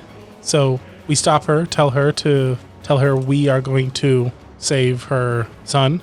Woodstock, you're going to save Woodstock? We're going to save Woodstock. Okay, I'll follow you guys. And then it's like she's still running. That's fine. We go on after the cart, right? Yeah. I don't think we should. I mean, you can't really talk, so Oh, right.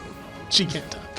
I don't know she's the horse. I just saw a horse. Yeah, there's a horse. There's a horse and there's no moon. So, Right. so we basically we saw a Moon will horse catch and up. left someone behind. Is that what you're saying? I'm Okay. sure Moon's getting a horse right now. Moon's getting a horse right now.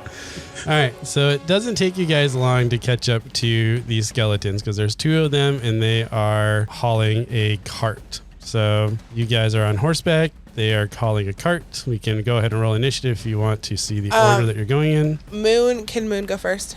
Moon, I would say you would be able to go first unless someone's going to shoot like a javelin or a ranged weapon. You know what I mean? Like, I might throw a javelin, but let's see. maybe not.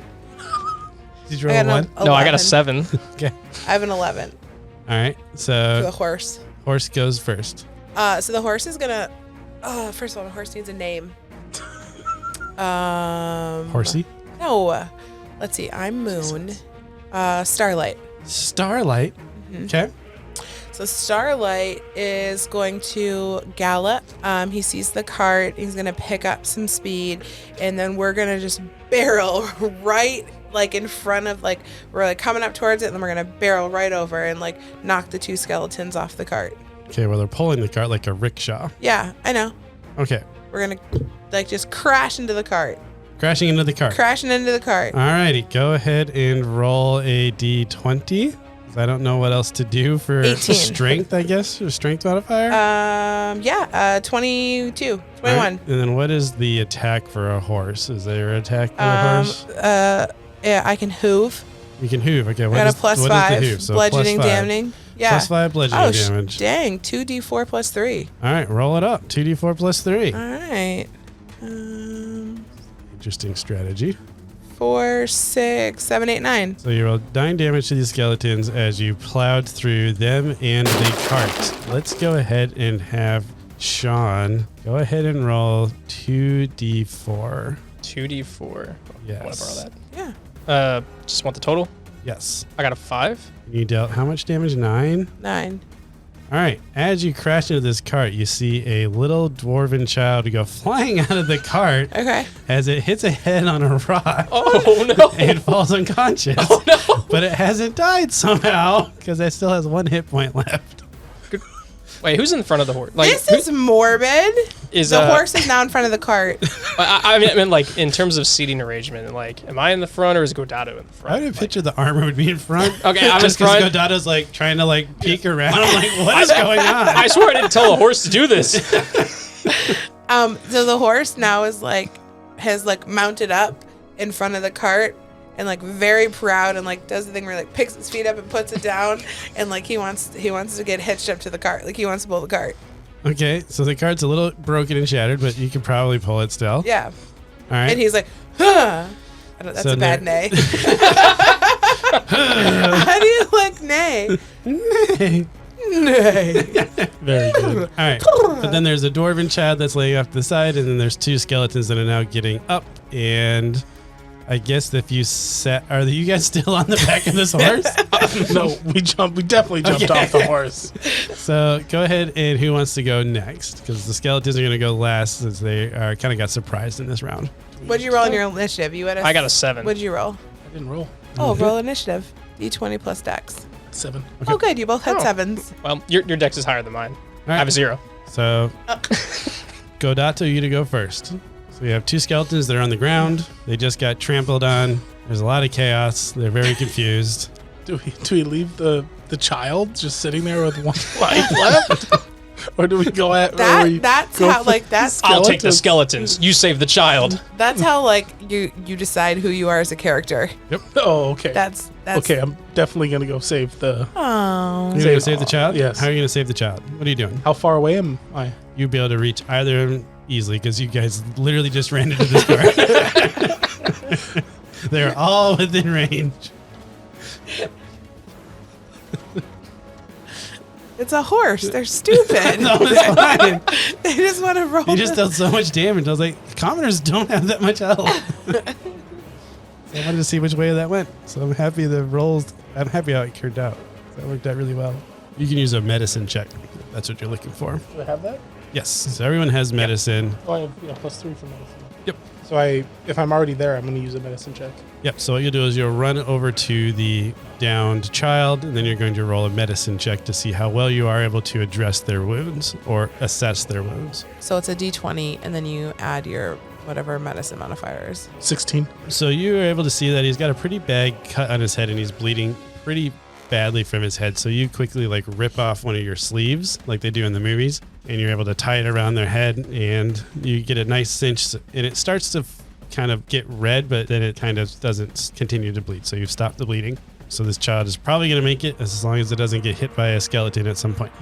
So I'm gonna take Or a my. horse. I'm gonna take my bonus action and hide. Can Can I hide with the child? You can pick up the child and hide. Yep, I like that. So go ahead and roll a stealth. I'm going to give you disadvantage on this because you have a child with you as well. Yeah, makes sense. Unconscious child, so it's not Yeah, going to but make any It's noise. still Not very different. heavy. He's not heavy, but he's it's not his normal. All right, yeah, you're right.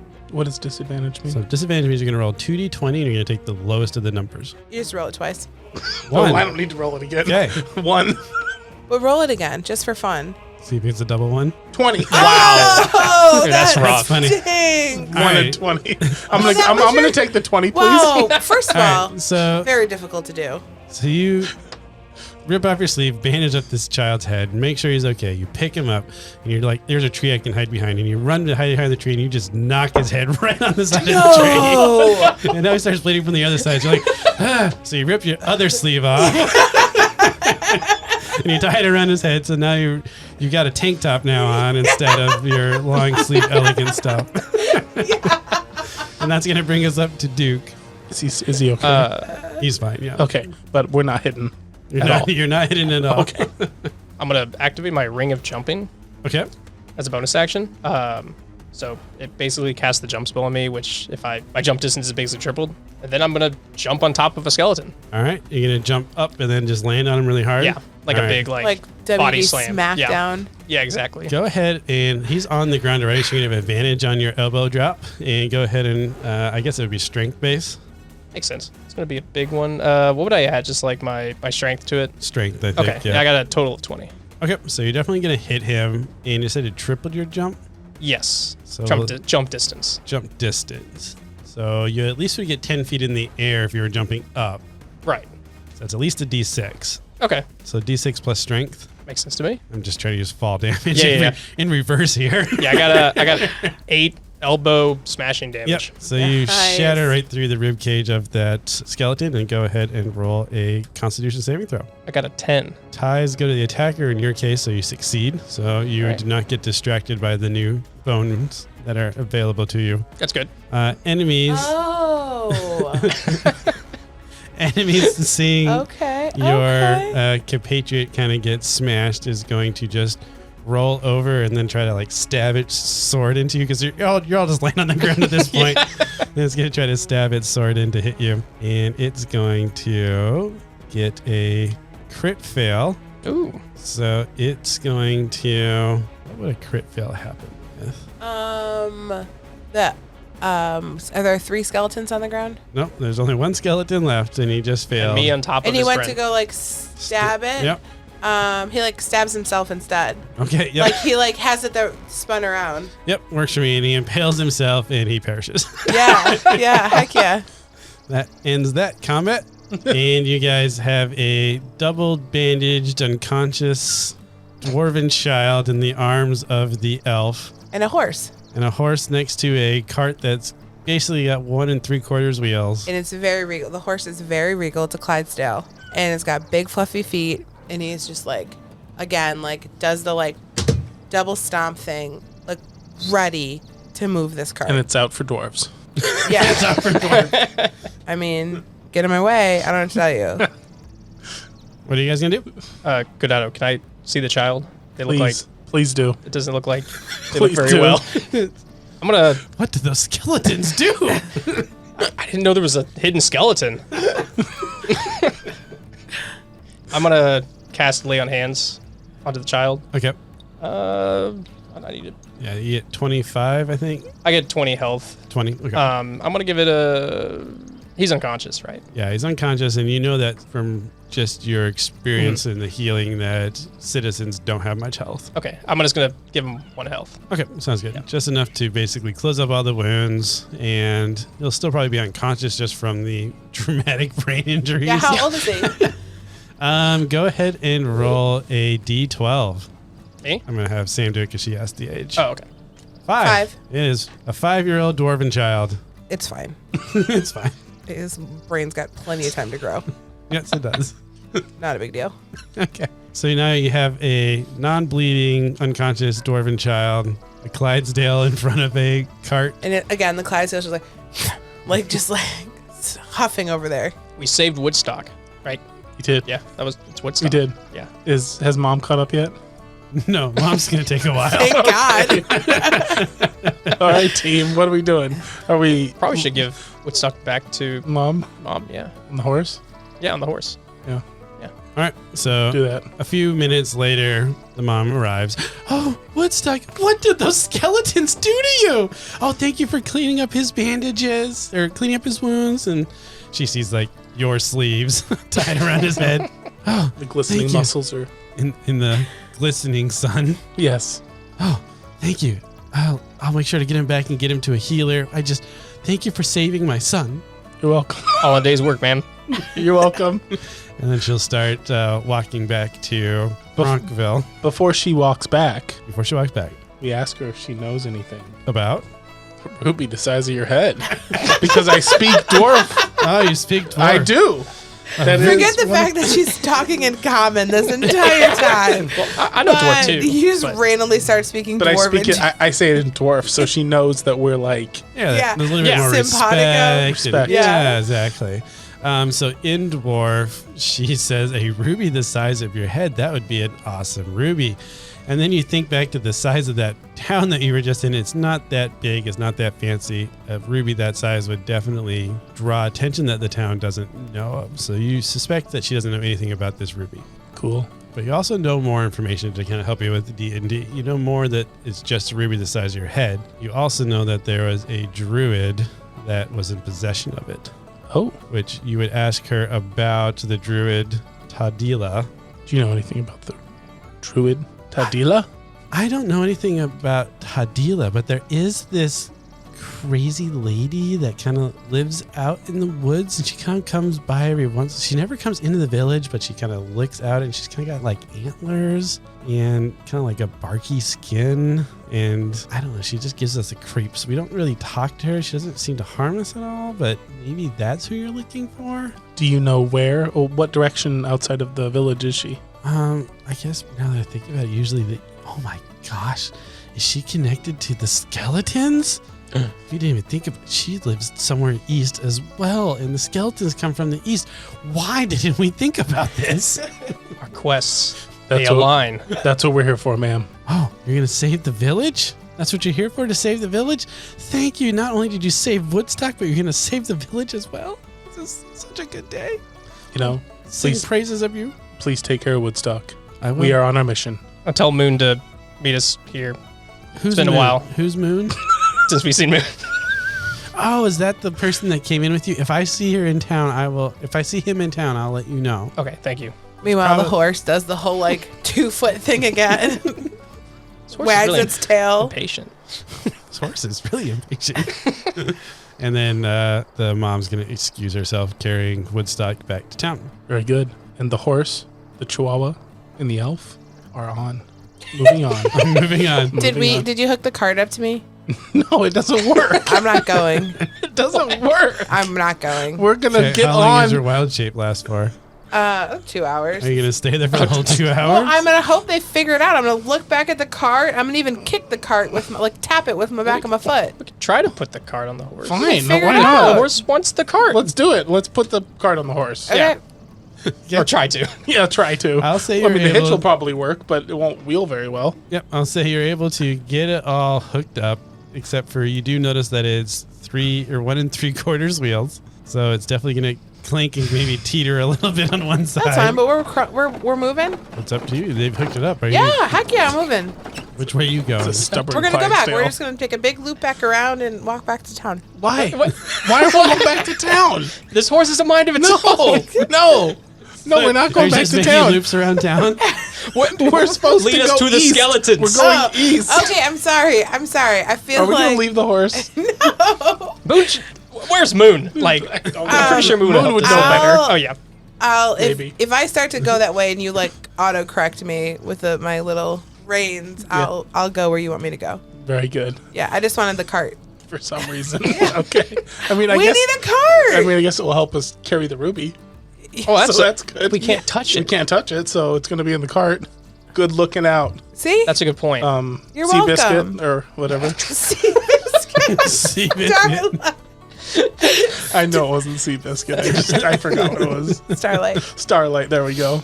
I think my wild shape lasts 2 hours. I don't know. That's what we're now going to play that way. Yeah, 2 hours seems reasonable. Okay. So you guys are riding in the back of this Look at that cart. majestic horse. I am not riding in the back. I'm riding on the actual back of the horse. All right, so you're riding on I'll the back be in the of I'm not. cart. Yeah, he can be in the cart. Okay. So Karato is riding on the horse. Yes. In the And then saddle. in this very tip-toppy cart, you have a paladin in full plate mail armor. So you guys are stealthing this up.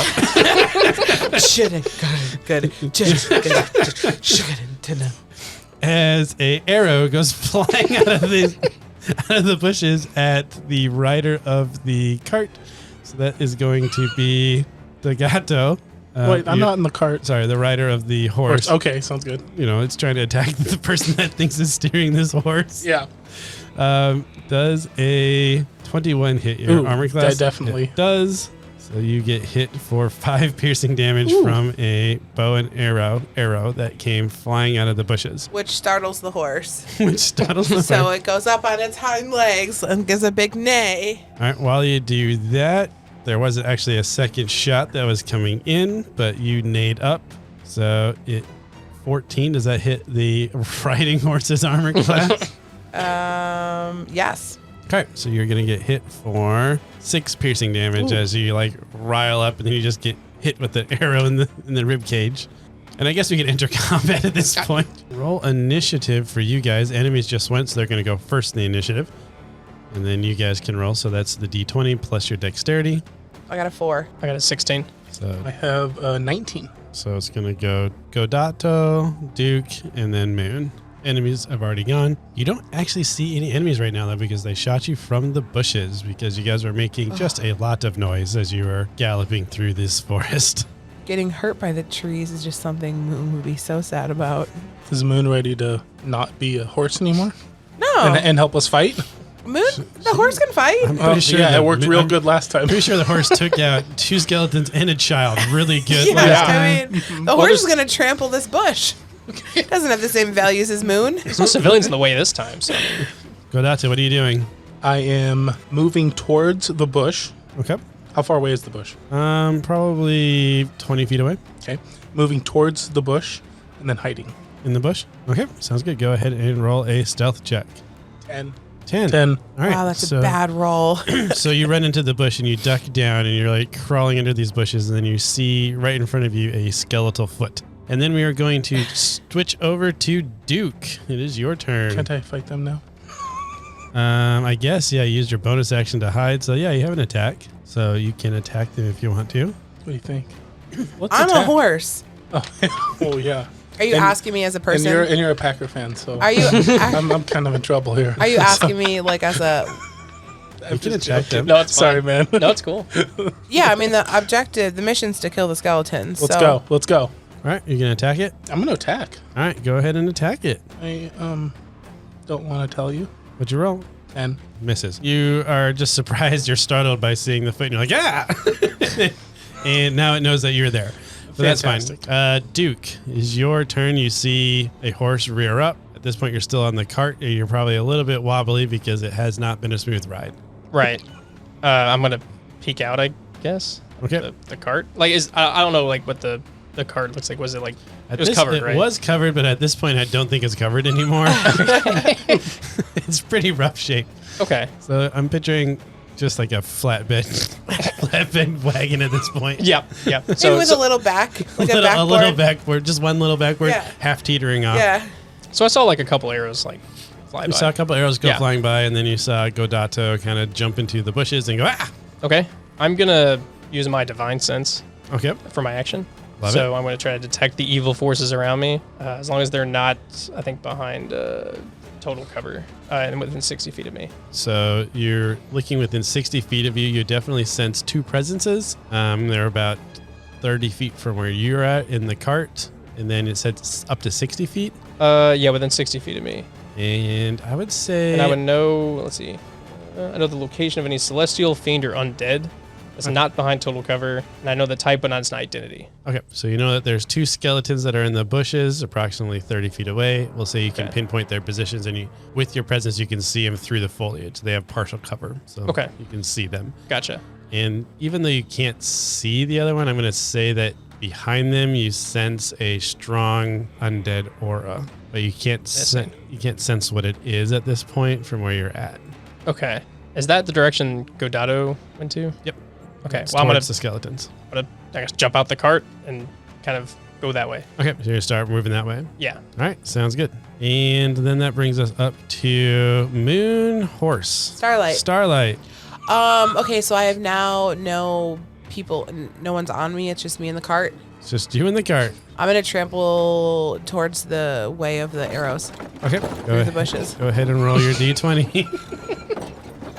12 plus 5, 17. 17. Okay. Yeah. What's your armor class there, Godato? Oh, 15. Okay. 15. So you're getting hit. So are the two skeletons. Go ahead Awesome. and roll your damage. All right. Wait, so I'm like walking that way, and then the horse and the cart just like dart Dart past me you. I guess and like runs over dexterity it. save, right? What do you have to like? Yeah, I'd say dex save to get out of the way. Yeah, okay. We'll say the cart. The horse purposely missed you, but the cart just because it's trailing behind now doesn't have a weight and just like almost tries to hit you. I got a 17. 17. Okay, we'll say half damage because I think you will be getting hit from this fiasco. What you roll? I rolled 12 12 damage. So 12 damage to the skeletons who both die. And how is Godato doing over there? He's no more. He's no more. He's no also. more. He had 9 left. Do they each get 12? Yeah. Okay. So he's. I'm saying that cart is just bailing around. Yeah. to the Yeah. north. I literally said I'm gonna trample through the bush. I agree. You trampled through the bush really well. I'm a horse. You got all of the monsters out of the way. Godato, go ahead and roll a death saving throw, which is your D20. Okay, so when you get under 0 hit points, unless you go all the way to your max negative. So Which if you didn't do. Which you didn't do. What's your max negative? Well, so your max is 27.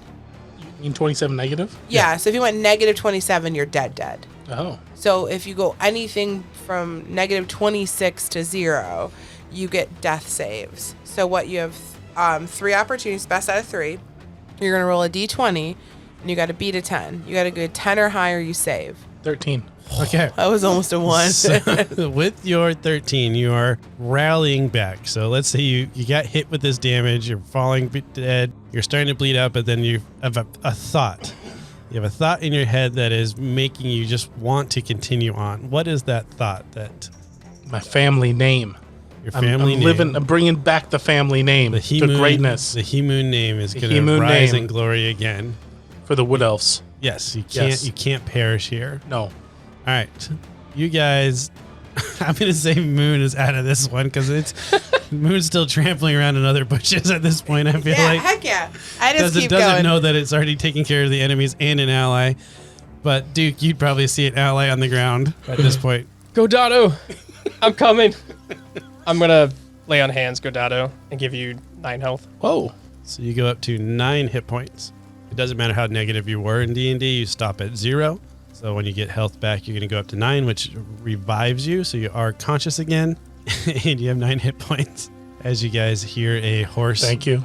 You're welcome. I don't know what happened. Like the horse, I guess, just got really excited. I was running to you, and it brought the carriage with it. And I'm sorry, I didn't know that was going to happen. Do you know that it's Moon? I don't think either of you do. I have no idea. Yeah, you have no idea. I think you figured it out. I was right next to you when I turned into a horse. I'm very smart. You are smart. That's my character is quite smart. I have, you probably picked I have a that negative up. 1 in intelligence. So Yeah, Duke does no idea. Yeah. That's why we're a good team here. Oh, yeah. So you killed the monsters outside of this entrance. Now that the bushes are kind of all smushed and out of the way as the horse is still rampaging around, you notice that there is a cave entrance with a bunch of rune symbols carved into the sides of bunch it. of symbols carved into the wall. There we go. History lesson. I like it. Go ahead and... What languages do you guys speak? I speak Elvish, Common, Dwarf, and Thieves' Cant. Same for me, except instead of the thieves' cant, I know goblin. Goblin. Okay. So Moon comes walking out of the bushes. Okay. Hey guys. Moon, you made it. Yeah, I mean, in some way, we all have made it, right? We're all here on this learning journey together.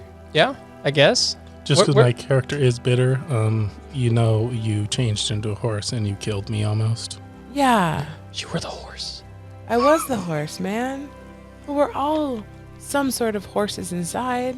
You trampled me and you trampled the child. I'm sorry. I honestly, man. And he's going to walk up and like put his hand on your like heart. I'm sorry that my inner horse overtook your being. Alive. My BFF Duke over here saved me. Thanks, man. This is just a team. Like, look at this. This circle of life. It's just living and breathing between us all. This is good. On the goblin symbols that are on the side of the cave, you see that it says Todila's place. Keep out. To Deela's. This is where that one druid Yeah. has the big gym. The big gym that's big. You know, Yes. like as your head. Yes. I think they live here. Oh, awesome. Wait, yeah, they might have summoned the skeletons with the gym. We must destroy it. Let's go. Let's do it. Moon? Moon? Yeah, man. Were you listening? He was like over looking at the bush and just feeling so sad because he knew he hurt this bush. But the horse version of him is okay with that. But the druid tiefling version of him is very sad that the bush has been hurt. The bush forgives. Sad for the all bush, but not for the two living other creatures. The bush forgives. We all forgive. Yes. Yeah. Yeah. He's gonna unzip his choo-choo lime belt bag and like just take out a little like hard candy and put it in his mouth and just All right. All right. So we know what's in here, or we think we know what's in here. Yeah. What are the next steps? What's in here? Let's focus, team. Go ahead, Duke. You can explain it again. The person that I forgot the name of, the druid. Yes. That has, The that gem. we were told has the gem, Gem. the The big size gem. of your Yeah. head. The really big one. The gem. Yeah, that we can't touch. She's a druid? Well, Yes. the druid told us, Oh, wait. or they told us there was a druid, Yeah. but this is I'm in a Goblin. druid. Not you. No, yeah, man. Yeah, if you at the gym, that'd make this a lot easier. He like opens up his zipper pouch. Yeah, there's no gem in here, Okay, man. good. Like, We probably should have checked that first. Yeah, But if it's a druid, like druids are my people. Maybe I could just like talk to them and see if they could just give us the gem. yeah, and tell them to stop summoning skeletons, I think. Yeah, have fun. Yeah. We'll be back here. All right. Moon's just gonna walk in, like very confident, very, very confident. As Moon is walking in, you see that there is a mirror that covers the entire entrance of this cave. So like you're kind of walking down this cave and it's getting like narrow and narrower, and then there's just this big mirror that appears. And you can kind of see through the mirror, but it's more like trying to look to like a really thick tint. Like you can kind of see through it, but it's hard to make out the details from far away. Okay. That's what you see as you're walking towards this mirror. Moon's gonna reach out and touch the mirror. You feel like you're touching a person. Wow. And then he's gonna like reach back and touch his chest, and then reach back out and touch the mirror again. Feels like you're touching a person. He's gonna put his other hand up and touch his chest. The mirror is doing the same thing. And he's into it, so he's just gonna like live here for a minute. Okay, sounds good. Guys. You guys are seeing Moon interacting with a... At this point, you can't quite tell it's a mirror, so it looks like maybe a wall. Moon is just touching his chest. Yeah. And then just kind of, I'm assuming pausing for like a solid minute. Just living in it. He's just like living in what this is. I can't see what's going on. Did Moon meet the druid right You now? know, Moon is the druid. Godatu's pretty skeptical on Moon right now, so he just kind of yells in, "Hey, what's going on in there?" Man, guys, just come down here. There's this interactive space. It's just, you can feel yourself here. You gotta come check it out. What do you think, Duke? I mean, probably skeletons in there. Might as well checking. I mean, touching this mirror or whatever. Yeah. Let's go. Yeah. I'm gonna go. Well, I'm gonna go with the mirror. Yeah, Yeah. I'm walking in there too.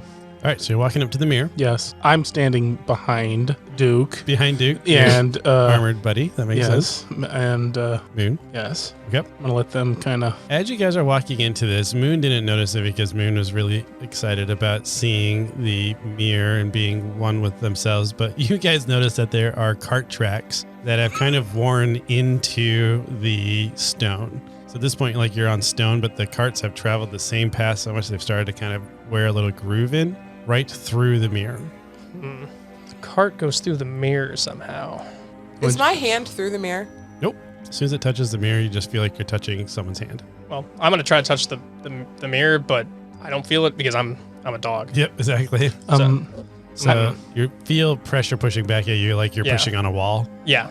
I'm gonna look around and see if there's anything I can throw through said mirror. There would be rocks, maybe sticks nearby. Will I pick up the biggest rock I can Okay. and throw it at the mirror? Whoa. Okay. It bounces up the mirror. Go ahead and make a Constitution saving throw, Duke.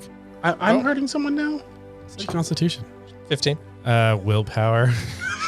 So as this rock bounces off the mirror, you kind of see the trajectory kind of go, and you're like, "Oh, ball!" And so you run up and chase this stone, and realize it's not a ball, and you kind of get sad. Oh.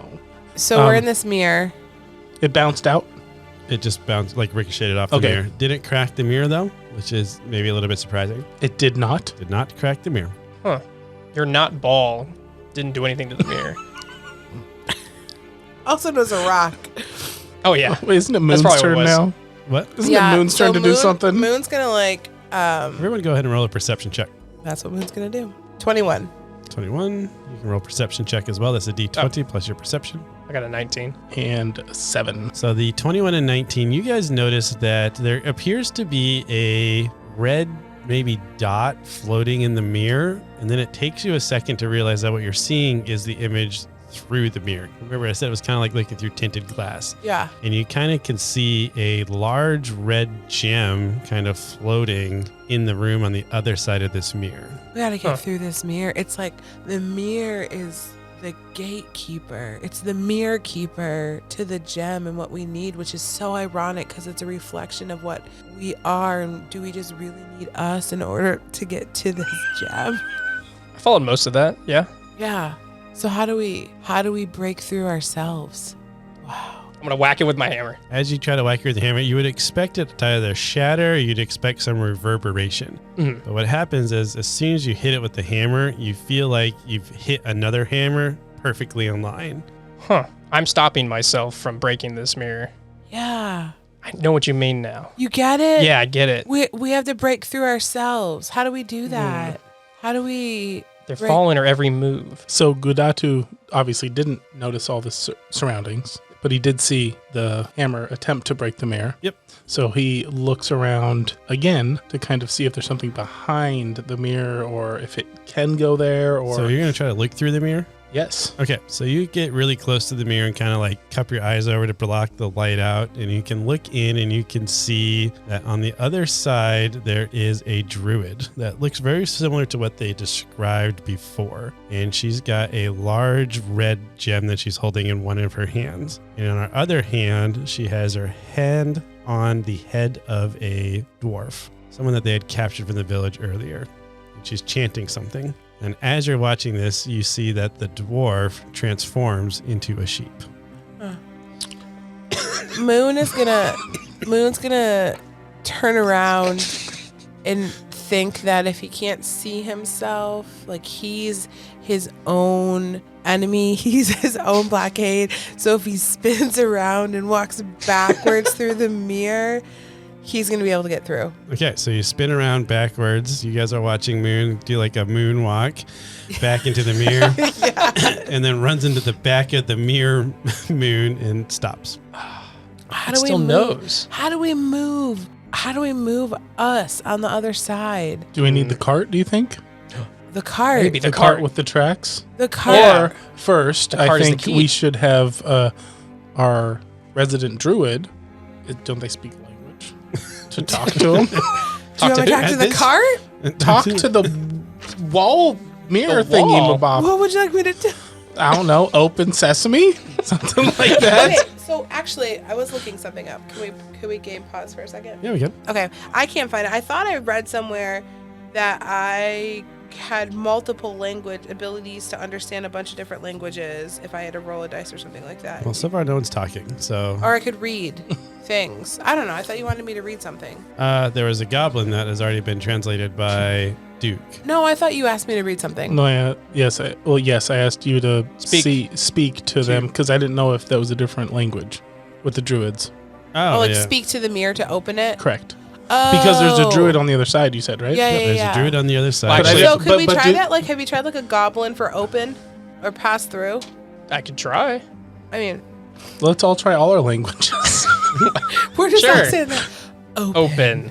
If you guys try all of your languages and nothing happens, Open. go ahead, Godato, roll a history check. And you have advantage on it because it really wasn't that far ago. One more time. You're gonna roll advantage. You're gonna roll it twice. Oh, yeah. Well, that's why That you get was good. advantage. I have 11. You remember that when you were looking through the glass, you kept your hands up to kind of block out the light so you could see better. And it was really easy for you to see what was happening on the other side. So first I share this information with the team. with the That's team. what If we- usually happens. All right. What? Okay. This is a reflection. Reflections are light. If we take that light away and we make it dark, you can see through it. Like, can we darken the cave? I think I'm like the worst person to do that. I light things up. I cast fog cloud. Okay, you cast Fog Cloud. Which would make it heavily obscured. So I would assume that it would cast out sunlight. So it's heavily obscured and the sunlight starts to diminish and diminish. And as it's diminishing, the mirror reflection that you're seeing is going lower and lower and lower until you can no longer see your reflection in the mirror anymore. Can we walk through it? Walk right through it. Ooh, that's cool. Your Heck reflections were stopping you. Yeah, see, because our reflections are really the thing. You We were are really our own stopping worst yourselves. enemy. We're just stopping. You get it. Yeah. You get it. You're not just a hunk of metal, man. He's a chihuahua. Metro. You're really just a dog spirit in a hunk of metal. You guys cross into this mirror as the fog kind of traipses in behind you, and that alarms the druid that was just in the middle of casting something, which, well, I guess at this point it's been a while, so you now see that there's a druid holding a red stone that is roughly the size of a head. You automatically know that that is the living stone, or the Is the- living gem. Is the druid touching the stone? The druid is touching the stone. They're doing the forbidden. You also see that there's a sheep running around in here, as well as a couple other farm animals. And there are 2 skeletons. Farmers. Oh, the stupid skeletons. Go ahead and roll initiative I knew that was for coming. our skeletons that are going to try to attack you. What do I add to initiative? Plus Dex. 3 is your dexterity. Okay, 15. I have 9. I have 10. All right. Oh, we're in the same order. My druid is going to go as enemy 1, and they got a 11. And then my skeletons, there's 2 of them are going to go together, and they got a 10. Oh, I see what you're doing here. So my skeletons go together. There's 2 skeletons, and the druid will go as enemy 1, and the sheep will go on the druid's turn. Godato, you are first. All right, how far away are the skeletons? You guys are in a very small cave, so Okay. everybody is within about 15 feet of each other. Okay, sounds Oh. good. Yep. Um, It was basically like a little room. You see like a bedroll in the corner. This is definitely where she sleeps, but it's just a small cave. what do you guys think? I don't know. You just stepped in. No, I'm needing help from. Oh, from the okay. players. So, I got players this here. is, Yeah. so this is what we would call like the boss, like the big boss. Yes. Like you can feel it's like the end of the camp, like Yeah. the end of the thing. She's gonna probably be really difficult to fight. I'm curious if she's gonna run. If you think she's gonna run, No, I think she's gonna try to kill us. so In my personal go opinion. get the skeletons first, or go right for her. I would. I have a. We need the gem. I would try talking to her first. Great. Also, you have 9 hit points Yeah, left. yeah. I don't have much. Yeah, so just So be, maybe don't charge in.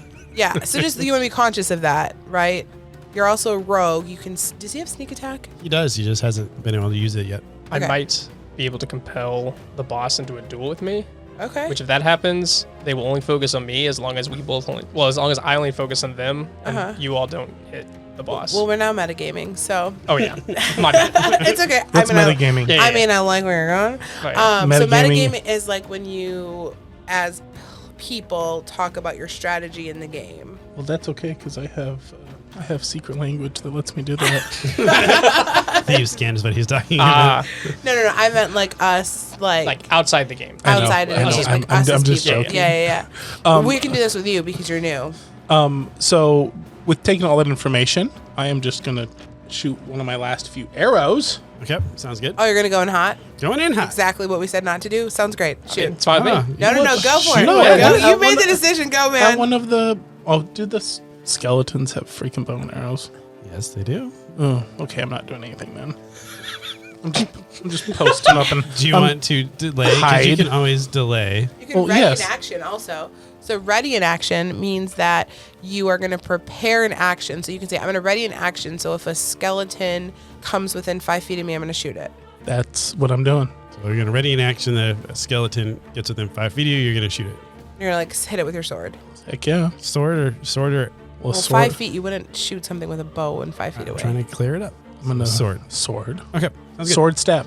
Sword step. Okay, sounds good. So you're delaying your action. Because I have my bonus that you said I could use at any time. All right, so that brings us up to enemy 1, which is my druid. My druid is going to look at you and say, humanoids, such a bane on this existence. Animals are so much better. I shall turn you. And then she's going to direct her skeletons. Bring them down, but don't kill them. I need more stock. And she's going to grab her gem and move to the back of the room while the skeletons pull out in front of her. They can't do anything because it's not their turn right now, but they can move into position. To Duke. So I'm actually going to cast Bless on the 3 of us. Oh, nice. So bless up to 3 creatures of my choice within range. Whenever a target makes an attack roll or a saving throw before the spell ends, the target can roll a d4 and add that number rolled to the attack roll or saving throw. So each of you have an extra d4 you can use on your either attack roll or saving throw. You need a d20 roll, really, right? Yeah, pretty much. She did cast a spell, which was Entangle. So the center of the room now became difficult terrain as weeds and vines kind of started to grow up inside of it. That bless, is it a one-time thing or every Yes, time? it's a one-time thing. Okay. But you can use it as long as I have to concentrate on the spell. Okay. So as long as my concentration doesn't break, or after a minute passes, then Okay. it'll go away. But as long as you use it before that, then Also, Jeff, I don't know if we've explained this, but a round, like when we take a turn, it's 10 seconds. 6 seconds. 6 seconds. See, look, you can totally have a D&D podcast about DMing. You know all the rules. You mean like the actual move So- that you technically Yeah, make so if it was real life? Those actions, so even though we're going in an order, actually we're all going at the same time. Yeah. But that's hard to do. Yeah. So that's how it's played out. Gotcha. All right. Oh, that would make sense why 10 rounds is a minute. Enemies number 2 are not going to worry about closing in on you guys. They're going to stay next to their druid, and they are going to pull out their short bows, and they're going to fire into the crowd. At this point, Duke's the only one that's moved or done anything, so we're both going to target Duke. 15 and a 9. no and no. All right, and they don't do anything. So that was a short-lived session. The sheep is going to keep moving around, and it's maybe found a piece of paper, and it's starting to eat the piece of paper. And that brings us up to Moon. Moon is going to, well, for the fun of it, they're all clustered together. He's going to just come out guns blazing. Okay. And we're going to cast Moonbeam at a level 2. A little namesake there. Yep. All right. A silvery beam of pale light shines down into a 5-foot radius, 40-foot high cylinder centered on a point within range. Until the spell ends, dim light fills the cylinder. So I'm going to do it so it hits all 3 of them. Okay, sounds good. What do I have to do? When a creature enters the spell's area for the first time on a turn or starts the turn there, it is engulfed with a ghostly flames causing a searing pain, and it must make a Constitution saving throw. It takes 2d10 radiant damage on a failed save and half as much on a successful one. So you cast this moonbeam, and a bright light appears at the top of the cave, and the moonbeam starts to shoot down. But as it's shooting down, you see it start to kind of come to a point and funnel, and it fully gets absorbed by the red shard. Ugh. Well, I'm gonna stop concentration on that. That was a waste of a level 2 spell. My last level 2 spell. That just, Now you can remember again that the living gem, other than the caster, will absorb all magic casted around it. As a bonus action, he turns into a dire wolf. Okay, sounds good. So no spells. Good thing I can't cast it. We're a druid for a reason. Are we going in blazing or what are we doing here? Yeah, we're going in hot now. Okay. You just saw someone try to cast a spell, so yeah, I would guess. Are we going straight? I'm going to do this meta conversation. This meta conversation, yeah. It's meta thing. Metaverse. Here we go. Are we, am I going straight for because I'm new, Yeah. are we going straight for the druid or skeletons first? I mean, it doesn't matter. We have to kill them all. I mean, you would assume that if you kill the druid, the skeletons are going to die. Yeah. Like one would have put that together, Yeah. but it really doesn't matter at this point. So whatever you feel like you can do. Oh, I mean, I would also I'm tell going to go you, down until my points are done. So I would also I'm going to go down swinging. I would also tell you in D&D normally if you hit something, it'll hit you back. So if you don't, so you only have 9 hit points. Yeah. So if you start hitting the skeletons, they're going to deal less damage than the druid. You go I in gotcha. hot trying to hit the druid, it might kill you. Yeah, I got you. Thank you. You're welcome. We're learning. We're learning. Mhm. See? Also, Mike's going to have so much fun editing out the paper shuffle. I'm going to learn next time. You're the only person out that holds the paper. He's going to give me a clipboard next time. I have a clipboard. Do you want one? No, we're almost. Then it'll just be like dinking out the table. No, I'm just going to hold it up here like this. Really all cool. I Like, think So cool. as a dungeon master, I'm pretty sure you could take the sheep. Just throwing that out there. really? You want me to go after the sheep? No, I don't. Okay, They're good. probably innocent. Yeah, the sheep is, I think, a townsperson. It was a dwarf. Yeah. that Maybe got it'll turned turn into a back sheep. into a dwarf if we get I think that's how it works. the red thing, the red ruby. Possibly. Okay, I'm going after one of skeletons. How are you going after him? I'm going after him with a short sword. So you're going to cross that distance and attack them. Yeah. Can I also... You can Am say. I allowed to make one more suggestion, or is that no? Well, Yes, you can. I have an idea what I'm going to do afterwards. So again, you only have 9 hit points. Yep. We can't heal you in the middle. I guess we kind of can. I'm going to disengage right afterwards. Well, you also have a ranged weapon, and you have the ability to hide. So you Would can, it be better to shoot from a Yes. distance and hide, Yes. or stab Yes. and then disengage? Nope. Hide. You want to. The cool thing about using a ranged weapon is you can do that, and especially the fact that you're stealthy and you're things like that. So I would play to that advantage and shoot things, and then try to hide behind, like, I don't know, even me, like hide behind something. Him.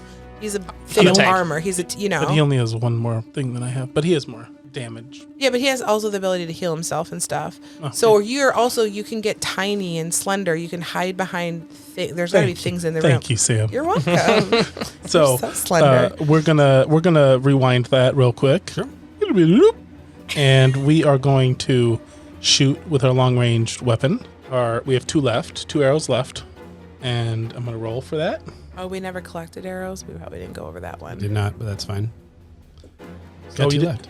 You didn't know I collected 17 more? No. That stinks that you only had 5. Yeah, I rolled for A it. standard quiver has 20. I know. No, this family's been on rough times. I guess They have been I like on. it. And we didn't pick up the ones we fired either. Yeah. Because we're kind of in a rush to go get Woodstock. So I got what is that? +5 for dexterity. Okay. So I have 17. So 17 hits. Oh, 6 plus the 3. That's 9. 9? Yeah. All right. So you deal 9 damage to one of the skeletons. It takes a pretty good hit. It is a little bit more stronger than the ones you were fighting before, and you kind of put together that these are her personal guard. So last time the 9 kind of took him like almost all the way down. This one you could feel like maybe took him halfway down. All right, and then I'm gonna hide. Hide behind the direwolf. Whatever's was nearby. that the plan? Yeah, Whatever's. I don't know what the room looks like. Yeah. The fog cloud's still going on, so you could probably exit the cave if you wanted to, but then you might get stuck on the other side of the mirror. Other than that, there's not much to hide behind. You can maybe flip the bed up, because we did establish there's a bed in here. So you can maybe flip the bed up and hide beneath that. There's no big boulder in the corner I can hide behind? No. Okay, then I'm gonna Stalagmites or stalactites. I'm gonna flip the bed up and hide behind that. So you're going to move up. It's actually right by the sheep. And you kind of push the sheep out of the way and then flip her little twin bed up. I could just hide behind the And sheep. You can also her. hide behind the sheep. I'm gonna hide Hold the behind sheep the up. I'm Little gonna hide meat behind cover. the other sheep that's inside the bed. So you're up there hiding. Go ahead and roll a stealth check just to see if they forget about you. No. It's really good, Mike. Is it? It's an 8. No, okay. So they It's an know 8 plus they my- still know you're there. It's an 8 plus with my +7. Sounds good. That brings me to my druid. She is going to cast a spell at Dire Wolf. She likes the Dire Wolf now, so she's not going to attack that. So she's going to attack the rogue that just tried to run away, but you have a little bit of advantage because you are hiding behind something. So she is going to cast Ray of Sickness on you. Okay. So you took cover, so you have +5 to your AC. I got a 15. What is your armor class right now? 15. So you get a +5 because you're hiding, though. So I got 20. All right, so the Ray of Sickness goes right over the top of you. Nice. So you're only going to take half of it kind of from the lingering effects coming down. So you're going to take 4 necrotic damage. Sounds good. It's fine. Don't worry about it. Don't let Sam strong arm you into not making noise, but just don't make noise. That brings us up to Duke.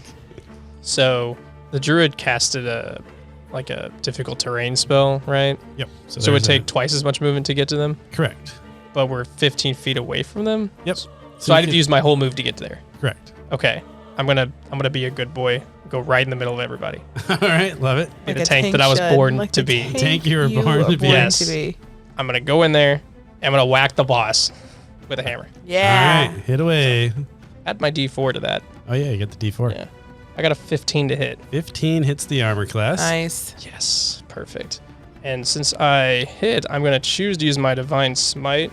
So Use a just going spell. real big, real Yeah, I'm fast. gonna I go- love Divine Smite. And I we're gonna roll love an being extra a 2d8. paladin. How does I love Divine paladins. Smite Paladin's work? the Is that best. a spell or is It is. that...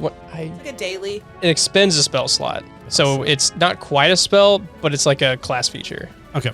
But it uses one of my spells, so I've used 2 of my 3. All right. I think you can only use it once a day, I'm right? going to say... I can use Once a short rest. as long as I have spell slots. I can Use it. use it, but I have 1 left Okay. after this. Go ahead and... what's the damage? It adds like a D8? It adds 2d8 for All right, first make level. it just 1d8, and I'm going to say the other one got absorbed by the red shell. Okay. Because that's kind of a split between a divine thing and a Yeah. spell, so I'm just going Okay, this will be the radiant one because it's Okay. sounds Radiant. good. shiny. Yeah. So, okay, I did Wow. I did 6 bludgeoning and 3 radiant. So 12 damage total because she is a little bit susceptible to radiant damage, being as she is working with the undead. She's been kind of a little touched by the undead. By necrotic. Makes sense. Yeah. Duke ran in, swang away. You don't have any bonus actions, I don't think. I could, but I'd have to use another spell. So Okay. I'm not gonna do that. Actually, I do have 1 bonus action I can use Sweet. because I hit with a. Let's see here. I did attack action. I can use my bonus action to try to shove with my shield because I have a shield. So let's see within 5 feet. It's like a shield bash kind of thing. I guess I just try to do a shove action. I guess. Okay, Because we'll I use just this do- bonus action. We'll do strength. Yeah. So a strength attack against the armor class will do. Okay. I got a 21. All right, he definitely shield bashed this lady into the wall behind her. So I think a D6 plus strength would be reasonable Okay. because you're hitting her. I would think normally it'd be a D4, but she's also backed up against a wall. So I feel like she's going to take a lot more of that force. Okay. So So I think a me. D6 plus strength. I did 7 damage. So she takes 7 more, and she is not really happy about this. And so she directs her skeletons to avoid all other targets and is now going to focus on the tank that is in the middle of the room. 22 to hit and a 12 to hit. The 22 makes it. Okay. The 12 does not. 4 piercing damage. Okay. And that brings us up to Moon, I think is next. So my direwolf needs a name. We were Moon. Horse was Starlight. Aurora Borealis, or I don't know. Aurora. Yeah. I like it. All right, Aurora the direwolf. Is just gonna jump in on this, and she only has one thing. It's a bite attack. 8 and 5 is 13. 13 misses. Okay. So you're up in there as well. This is a big, ugly mess in this tiny cave. All right, Godato, do you want to continue fighting the skeleton you already shot, or do you want to try to move to get a shot on the druid? Move to get a shot on the druid. So you're going to have to move because there's a big direwolf in the way now. Yes. And if you don't move, you'll risk hitting the direwolf. I don't want to hit or damage my own kind. My own Friendly. teammates. Party. Friendly fire. No never friendly hurt fire. anyone. I'm just going to say, friendly trample. because I see your character doing this, you guys are in the middle of this battle, and all you can hear as you see this bed just getting dragged across. So you maintain your cover. But you it's just this really slow drag of the metal across the stone floor. Better believe it. Yeah, but now you have a nice shot at the druid. There is the tank kind of in the way, but you might be able to see a slot in between there. So if you want to shoot into combat, you're welcome to do that. Do I shoot? Do it. Do Heck it. yeah. I can take Okay. it. Heck yeah. shooting. I'm a wolf. I only have one arrow left, and I'm single arrow, and then I'm coming in, knives ablazing. Go ahead and shoot it. What do you roll? I can never see it. 15. 15. 15 is going to hit. Yeah. Her armor class is 14, in case you're wondering. 8. 8. So you do 8 damage with your bow. Now, you actually get to do your sneak attack because what happens is the enemy you're trying to shoot is distracted. So you, as the assassin rogue type character, you can take your time and really get a good clean shot in. So that's how sneak attack works. So you do your normal damage, which was 8, and now you get to roll 2d6 because of your sneak attack. It's just the number. Just the number, yep. 6. 6. So that takes 6 more damage, and that's how sneak attack works. Okay. You get sneak attack if you have an ally within 5 feet, so they're kind of distracting the enemy so that you give yourself time to line up the shot, or if you have advantage on the attack. So like they don't know you're there, this is the first time you've hit them. That's the type of stuff where sneak attack comes in. You need basically any time where you have more time to kind of devote to making sure you hit just right. With that, you see this arrow kind of shoot through, and there's just these people moving all over the place, and it just sticks into her. And you see the skeletons next to her kind of fall off to the side, and you see her slump down. But then you see the red shard start to pulsate and glow, and some of the energy from the shard shoots over the druid, and the druid starts to like creepily stand back up, like the shard is controlling it. And it transforms itself into a raging brown bear as the shard has taken over ownership of this So the druid changes into the bear. Yep. Basically from the power of the shard. Okay. Yep. And we have our resident other druid remembers that the living gem, the owner can be dropped to 0, but their body continues to fight on to be repaired by the gem at a later time. During this time, the gem takes ownership of the owner's body. Whoa. I'm a wolf, so I'm not going to tell you that. I'm just looking at the gem, looking at her, looking at the gem, looking at you, looking at the gem. You guys can discern what you'd like to discern from that. Enemy 2s are gone. Enemy 1 just turned into a bear, and I'm going to say the bear is going to attack because it was a bonus action for the bear. So it is just going to attack whatever is closest because it doesn't really know what's happening. It has multi-attack. It's going to 2 attacks, one with its bite and one with its claws. 15 and a 21. The 21 hits. All right, so you get hit with a black bear claw for 10 slashing damage. I'm okay. I'm okay. I got this. I'm alive. I'm up. Now it's Duke's turn. Well, I saw this gem shoot lightning right into the corpse, turn into a bear. Is the gem still floating? The gem's still floating, and it's kind of got think of it like a constant light force. So think of like a constant stream of lightning going into the bear, controlling the bear's movement. Okay. How high off the ground is the gem? Gem's maybe floating 3 feet off the ground. 3 feet? It's kind of like to the back of the cave, like behind the bear. So it's behind the bear. Mm-hmm. Gotcha. So I can't like peek around the bear, Yeah, you see can the gem? You can peek around the bear and see the gem. Okay. I mean, you're in combat. You're tussling, you're diving, you're turning. Yeah, If you're trying to get to the gem, you'll be able to get to the gem. I Okay. mean, you have 35 feet of movement. You need to go 5 feet. You can go around. Okay. You know what I mean? Like, yeah, as long as I'm within 5 feet of the bear, Yeah. I'm not leaving its threat range. exactly. Okay, I'm gonna maneuver however that looks, barrel roll, dive, whatever, to get around the bear to try to get to the gym. Okay. Yeah, you can get right next to the gem. And I'm gonna try to, without using magic, I'm gonna try to whack it Okay. So you're going to try to hit it with the... with the hammer. Hammer. I'm trying to smash it. Okay. So go ahead and make an attack roll on the gem. Nat 20. Nice. 20. All right.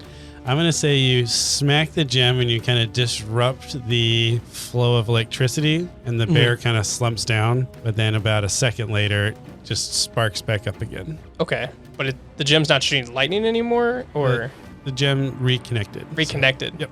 Okay, To the bear. gotcha. So it did something with your nat 20, but it didn't solve the problem. Gotcha. Fair enough. Okay, yeah. Let's roll the shot. Yep. I liked it. Okay, my turn. Correcto.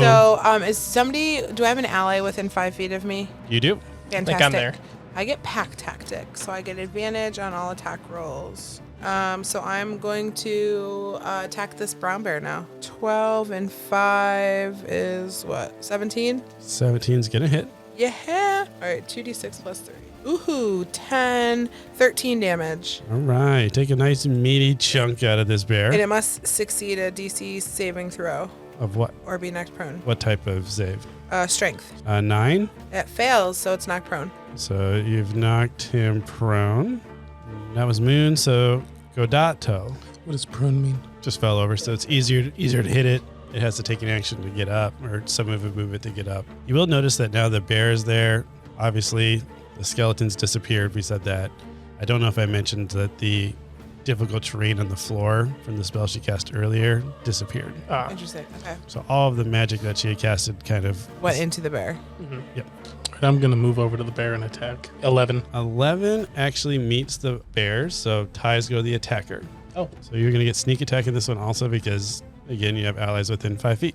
10. That's your attack. You have an offhand if you wanted to, or you could disengage and run away if you wanted to. Let's go with disengage. So he runs in, stabs it, runs away. Yep.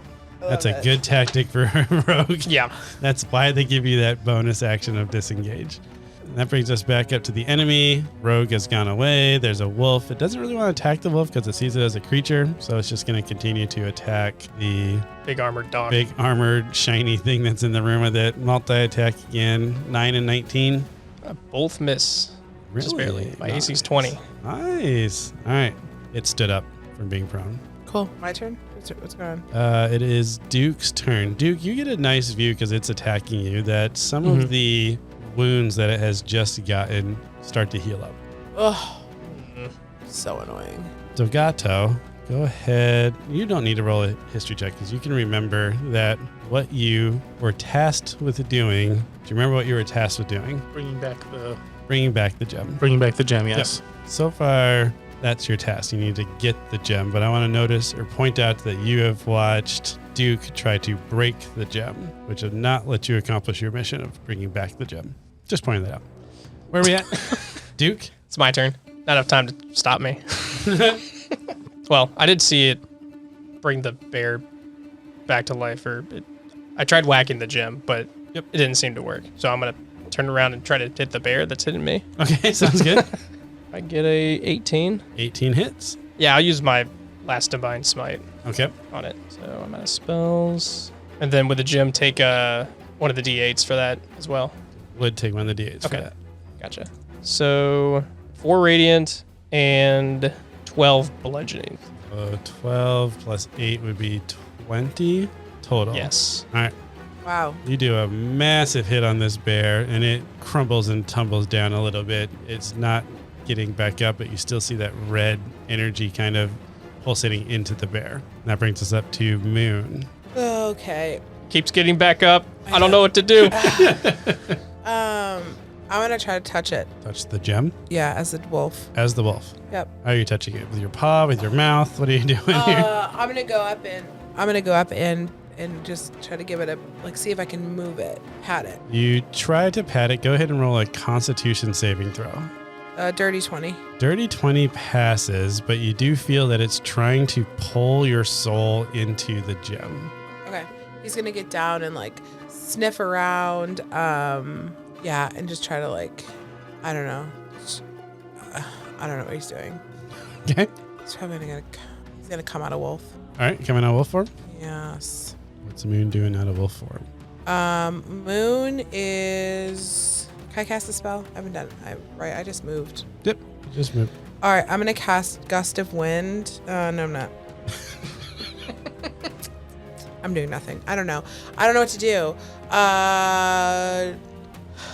Grato, man, this gem it's affecting us more than we think. Like, it's the root. It is the root of all of this. How do we move the root? Duke, Yeah. you want to spare your helmet for a little bit? My helmet? Yes. Yeah. Why? Put it in the helmet, Let's put the gem in the helmet. and we can move it. We can move it that way. Do you mind having your cute little chihuahua head coming out? I can make this sacrifice. Okay, sounds good. We'll give you all the meat on a stick that you want. Okay, we're definitely doing this. Okay. So, Gorato takes the helmet Okay. and grabs the So you scoop the gem up in the helmet. Yeah. exactly and All right. close it and close the Closes top. it. Okay. There is an opening still, Yep. but still we closed it and I'm trying to pull it away. Yep. You're able to pull it just fine. Okay. So Yes. you have a gem and a hat. You have a gem in a hat. Where are you going with this gem in the hat? Outside of Back. We're going back. Yeah, outside of the cave. Let's Done. leave. Mission So- accomplished. So you guys are in the midst of fighting this bear that just keeps getting back up.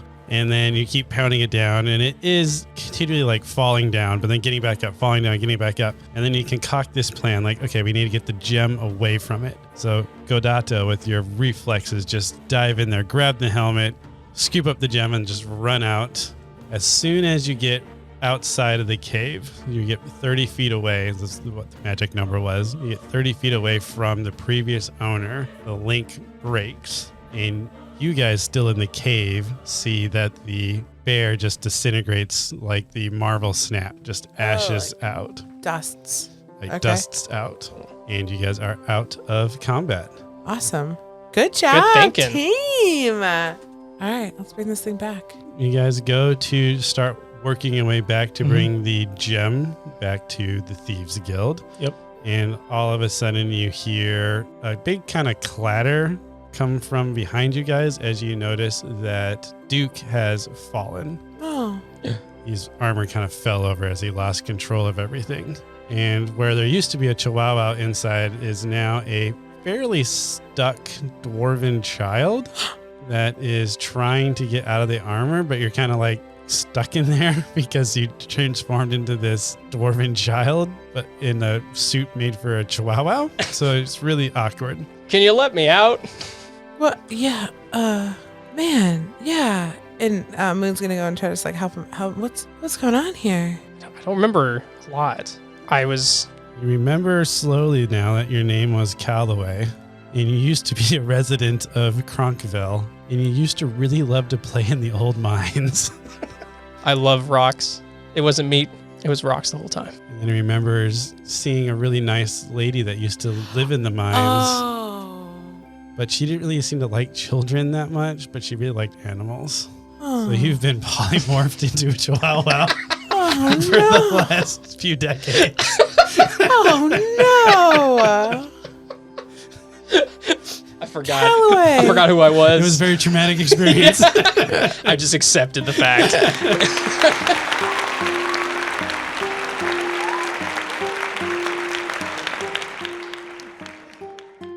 Oh, what a wonderful story that has been.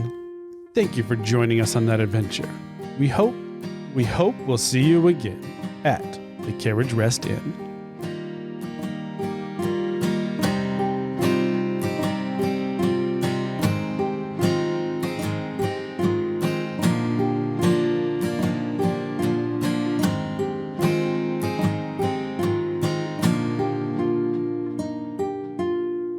So generally, when we do one shots, we kind of like go around the table at the end, and I have a couple questions. So, Jeff, this being your first time playing D&D, like, what are your thoughts? I was a little caught off guard at first. I had a great time building my character. Yeah. And, that kind of, I had this idea of where the character was going to go. And that went completely off the walls as soon as it started. Yep. Right? Yep. So, and then Mike was nice enough to just throw me in without much. I mean, he gave me good context, but still, I think intentionally he kind of, threw me in at first, kind of see what's going on. But after I got an idea of the way the game works, I thought it was awesome. I thought it was great and loved the creativity, and I'm excited to do it again. So yeah, I mean, I think back. that's generally has been our methodology when we get new people is we just make them play. Like, because you can sit here and explain all the rules. Like, Sean, trying to explain D&D to somebody, it's impossible. Like, you just got to play, and then just like, okay, this is what we're going to do. Now we're going to roll a dice, and now we're going to do this. So that's the best way to learn. It's just take it in. You did a fantastic job. Thank you. It was tough at first. I was getting a little frustrated. You were getting, really? We couldn't tell. Yeah, pardon the paper. That was me. Next time there won't be quite as much because I was told I'm going to need a clipboard. Yeah. Or I told them I want a clipboard, but that was just a little nervous energy here. But you did great.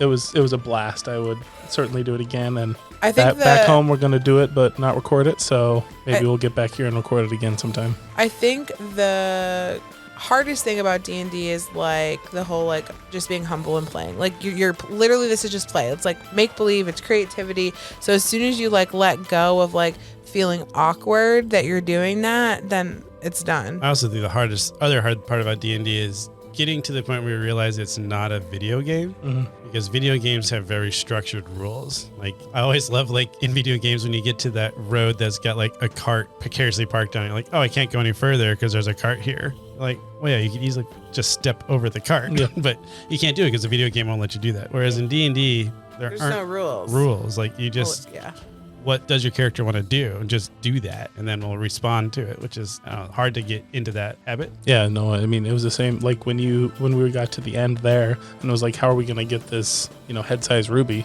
Yeah. I'm like, oh, there's a reason it was a head-sized ruby. Oh, right? And someone has a head-sized helmet available. That was so brilliant. I'm like, I just put two and two together there. I know, so did I. Like, okay. Oh yeah. So I'm like, when Mike kind of dropped that not so subtle hint, I was kind of like, okay, I know where I'm going with this. So, but then again, if I hadn't played at the beginning, I wouldn't have thought to even bring that up. Yeah. Where like you said in a video game, you wouldn't have brought that up in a video game, or you wouldn't have thought about that as a solution. Yep. Whereas D&D, you're just like, hey, I'm going to throw this out there, and if the dungeon master doesn't line up, or you don't, roll right or anything like that, then it doesn't work. But you got to try, right? A lot of it is, so we're improving on our end, but like Mike's improving too. Like I guarantee you when he built the whole mirror situation, which I think we've done before. We did a version of it which was called the Gentleman's Mirror. Yeah.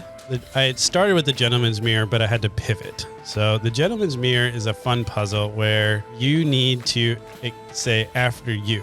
So like you'll be like talking to the mirror, you're trying to get past the mirror, but it keeps blocking your way. And you're like, no, after you. And you'll step out of the way to let the mirror walk through. And then in response, the mirror would be like, no, you first. And it will step out of your way. Oh. So that's we played it, and I think you might have been in the campaign. I don't think he was in the campaign at that point yet. Okay, yeah. But that's one of the solutions. But as a DM, you need to also read the room and see how the frustration's going and all that stuff. So then I pivoted during the play and was like, okay, we've already established that you had to try to look through the mirror to see what was on the other side. Well, if you don't have a reflection, that's also a way to solve this puzzle. So that's why I was like, okay, another way to solve this puzzle is get rid of the reflection. Have no light. Yeah. No reflection. You can solve it. That's kind of like a fun thing. And so whatever we would have done to make there no light, like he was going to let us through. You know what I mean? So, okay, so Sean, clearly you've played D&D. We've played together. Like, how different was it recording? It was admittedly a little more nervous. Yeah? Yeah. So and I've played a bunch of D&D campaigns before, so I'm kind of used to getting to my character and whatnot. But once there's a mic in front of me and I can hear myself talking, like the nerves just like hit me all at once. Yeah. When I started, eventually I got a little better, but I'd be lying if I wasn't saying I was nervous like the first half. I mean, I couldn't really tell. I feel like you didn't show it all that much. Well, I guess I did it pretty well then. Okay, good. I appreciate having you in them the first time I'm doing it too. Oh yeah, no. It was was a good group to do the Yeah. first one Absolutely. Yeah, Sean was the first person I thought of when with. You did. Yeah. Well, we're coming it with was the one good. shot. Yeah, it was kind of like Especially because I miss playing with him. So. yeah. Yeah. So, Shit. Oh, was we talk good. about you all the time. And then we're always like, can we make the table for another person to sit at? We really have that conversation often. Okay, so Jeff, so being your first time playing, like, what was your favorite aspect of playing? My favorite aspect of playing was the team, like us Yeah. together, like trying to figure out the stuff. Yeah. You know, because it's like, and like the banter and Yeah, that sort of heck stuff. yeah, You know what I yeah. mean? Like how I was joking with you about, you know, killing my character basically. Yeah, You know what yeah, I mean? And like yeah. as the horse and but then also like how you I don't remember, was it who thought of was it you thought of darkening the cave? Yeah. So you thought of darkening the cave, and we're all just like, okay, what are we gonna do here, right? Yeah, And yeah. then when it came time for like grabbing the ruby, we're like, what are we gonna do here? And I'm just like, okay, I think I got an idea. Yeah. You know? It wasn't really. Mike just kind of threw the idea in my brain. No, but listen, but nevertheless, he threw it out to everyone and we didn't catch it. yeah. Yeah, We I had no were idea. just- I'm like, what? I was like, all right, I can have gust of wind. No, I can't. I'm out of second level spells. Like, I was gonna keep hitting the bear every time I got up. You were gonna I was kill gonna the keep. I was gonna be like, "You all think of something. I've got it." I was gonna kill the bear down. I'll keep the bear down. That bear. No, that was the part I just loved. Is the whole and I know this time because it was my first time. You know, we kind of talked off, like Yeah. you know, we just kind of talked through because Yeah. everyone was helping me kind of understanding, you know what's going on. But you know, I just like that aspect of it, and I could think if you don't do that, it'd still be really fun because you're Oh, playing yeah. off each other. Yeah. You know, like if Sean does this, then I'm gonna be like, oh, well, his character is really good at that. You know, mine is. You know, if I had a better understanding of the different things my character could do, you know what I mean, and kind of how it works, like the sneak attacks, like you had said, and that sort of stuff. You know, we could have played off each other. Yep. You know, but I appreciate you making it so. Yeah, just. I think all that stuff comes with practice, right? Yeah. Like the more you play, like so we were kind of joking earlier. Like I've been playing for 5-6 years now. Something like that. Yeah. But I've always played one character for a really long time. So just recently we've been playing a lot of like one shots. So I've been having to make new characters pretty quickly. This was the first time I did my character sheet all by myself. Did not ask for help for anything. Like Angie had to fix her health points okay, halfway I through did the fix thing, my you know, health whatever. points. Whatever. I was off by 7. 8. I was off by 8 points. Okay. But all that stuff just comes with the more you play. And if you listen to podcasts like, you know, Carriage Rest Tales, like, and you just pick things up, then you inherently just know the game. Yeah. Because there are like tactical things that you just learn how to do. I love the creativity part of it. Yeah. That That's my is favorite part. by far the coolest thing. It's, you know, anyone that doesn't. Well, they come up with the list of towns and NPCs before they start playing. Yeah, I mean, I think that was one of my favorite parts. Was just like we built the world like all at the beginning. Well, Yeah. sort of. Like we set like the pieces like out there. You know, we had to come up with like some names and some towns, and we just kind of. I don't know. It was definitely the most like free form, like one shot or you know D&D Campaign, I've ever had. So What did you guys think about the random encounter generator thing? I think it's pretty cool. Yeah. So I I thought that was really cool. I didn't really know what to expect, to be honest. Yeah, But- it's hard. Some of them we've done, it's been difficult to kind of think through. But once you start getting on a train, like, oh, yeah, and then you see this. Oh, yeah, and then this happens.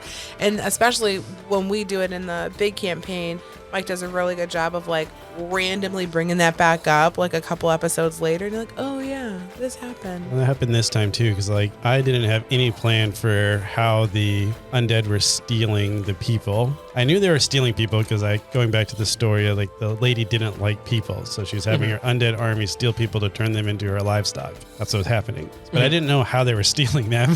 So I was so happy when you guys were like, yeah, I think there would be like a cart and there might be somebody in it. I was like, this is perfect. They're using Just carts. writing itself. So that was kind of a fun little thing that pops up because of that random generator. I'm not having to come up with it, but I can see what you guys are putting out in the world and using it. All right, we'll just do final thought around the table, whatever that looks like for you. Who's first? Roll a D4. I'll be 1. You roll. I'll roll. I guess I'm 2. Yeah, you're 2. 1. Oh, great. All right, Sam goes first. My final thought, I really loved that you took point and you were a leader. Because a lot of times, especially when we do one-shots and we're playing with people who are new, I generally fall into that leadership role. It was so fun for me just to play more of an ancillary character that was mucking stuff up versus being in control. So thank you for that. I really appreciated you guys bearing with me and playing along with my experiment of a more improv-based one-shot. I thought it turned out pretty fun, Yeah, it was great. and I'm excited to see how it turns out in editing. I'm also very curious to see how it turns out in editing. Oh, really? Are you? Yes. Hats off to Mike for his editing skills, but, a little paper there, but paper never hurt anyone. But I'm going to call out everyone's, patience, just working with me and, helping me out, and Sam letting me take the lead too, and Sean, you letting me take the lead as well. And Mike, you kind of just, our conversations beforehand kind of telling me I was going to be taking the lead, you kind of not so subtly hinted at that as we were texting before I even came out here, so I appreciate that. And, I appreciate you all pivoting with my story and my learning this as we're going. So I'm super excited for you to now that you've played a little bit, to go develop a character and with a backstory that you are really into, to play for a little bit longer, or take this character and expand on it a little bit more. This character is pretty cool. Yeah, I mean, this character is cool. I think once you dive into an actual backstory and start typing it out, you're gonna just fall in love with it. Look out for the novel. Yeah. Yes. Okay, Sean. Just Last kidding, thought. Sean. Yeah. So I think Mike would know that my backstories get a little ridiculous. Yep. So it was kind of nice making a character that was I wouldn't say normal, but in terms of backstory, more, I don't know, simpler and straightforward. His simple, straightforward as a dog in a suit of armor. I just want to beat up skeletons. So that was kind of fun doing a different kind of character for me, and I really love the improv part of the whole meeting. A lot of campaigns I've been in, it's we know what we're doing because we're we're going to go to this place because we said that last meeting, so DM prepares and all that stuff. But here was we have no idea what we're going to do. Yeah, I wanted to go back to the town. Yeah, so it was, I really liked it. It was definitely a unique kind of experience for me. So, cool. Awesome. Yeah. Well, thanks, guys. Thanks so much for playing. And if you haven't had the opportunity to, if you're one of Sean or Jeff's friends and you're just listening to us for the first time, we would absolutely love it if you checked out our podcast. It's Carriage Rest Tales. You can find it here on our website or on any podcast platform that you're listening to. Also, check out our socials. You'll see some stuff on our Instagram. I took a few photos of this, so we'll have a couple things up there on that. And I think that's it, man. Thanks so much for hanging out. All right, check next time. Hey guys, it's Mike, your host and Dungeon Master at Carriage Rest Tales. I just want to say thanks for taking the time to listen to our podcast. It really means a lot to us. If you are enjoying the content and you haven't already, please give us a 5-star review. It's really going to help us grow our listenership and be able to reach more people. I also want to give a special thanks to Tabletop Audio for providing the background music for today's episode.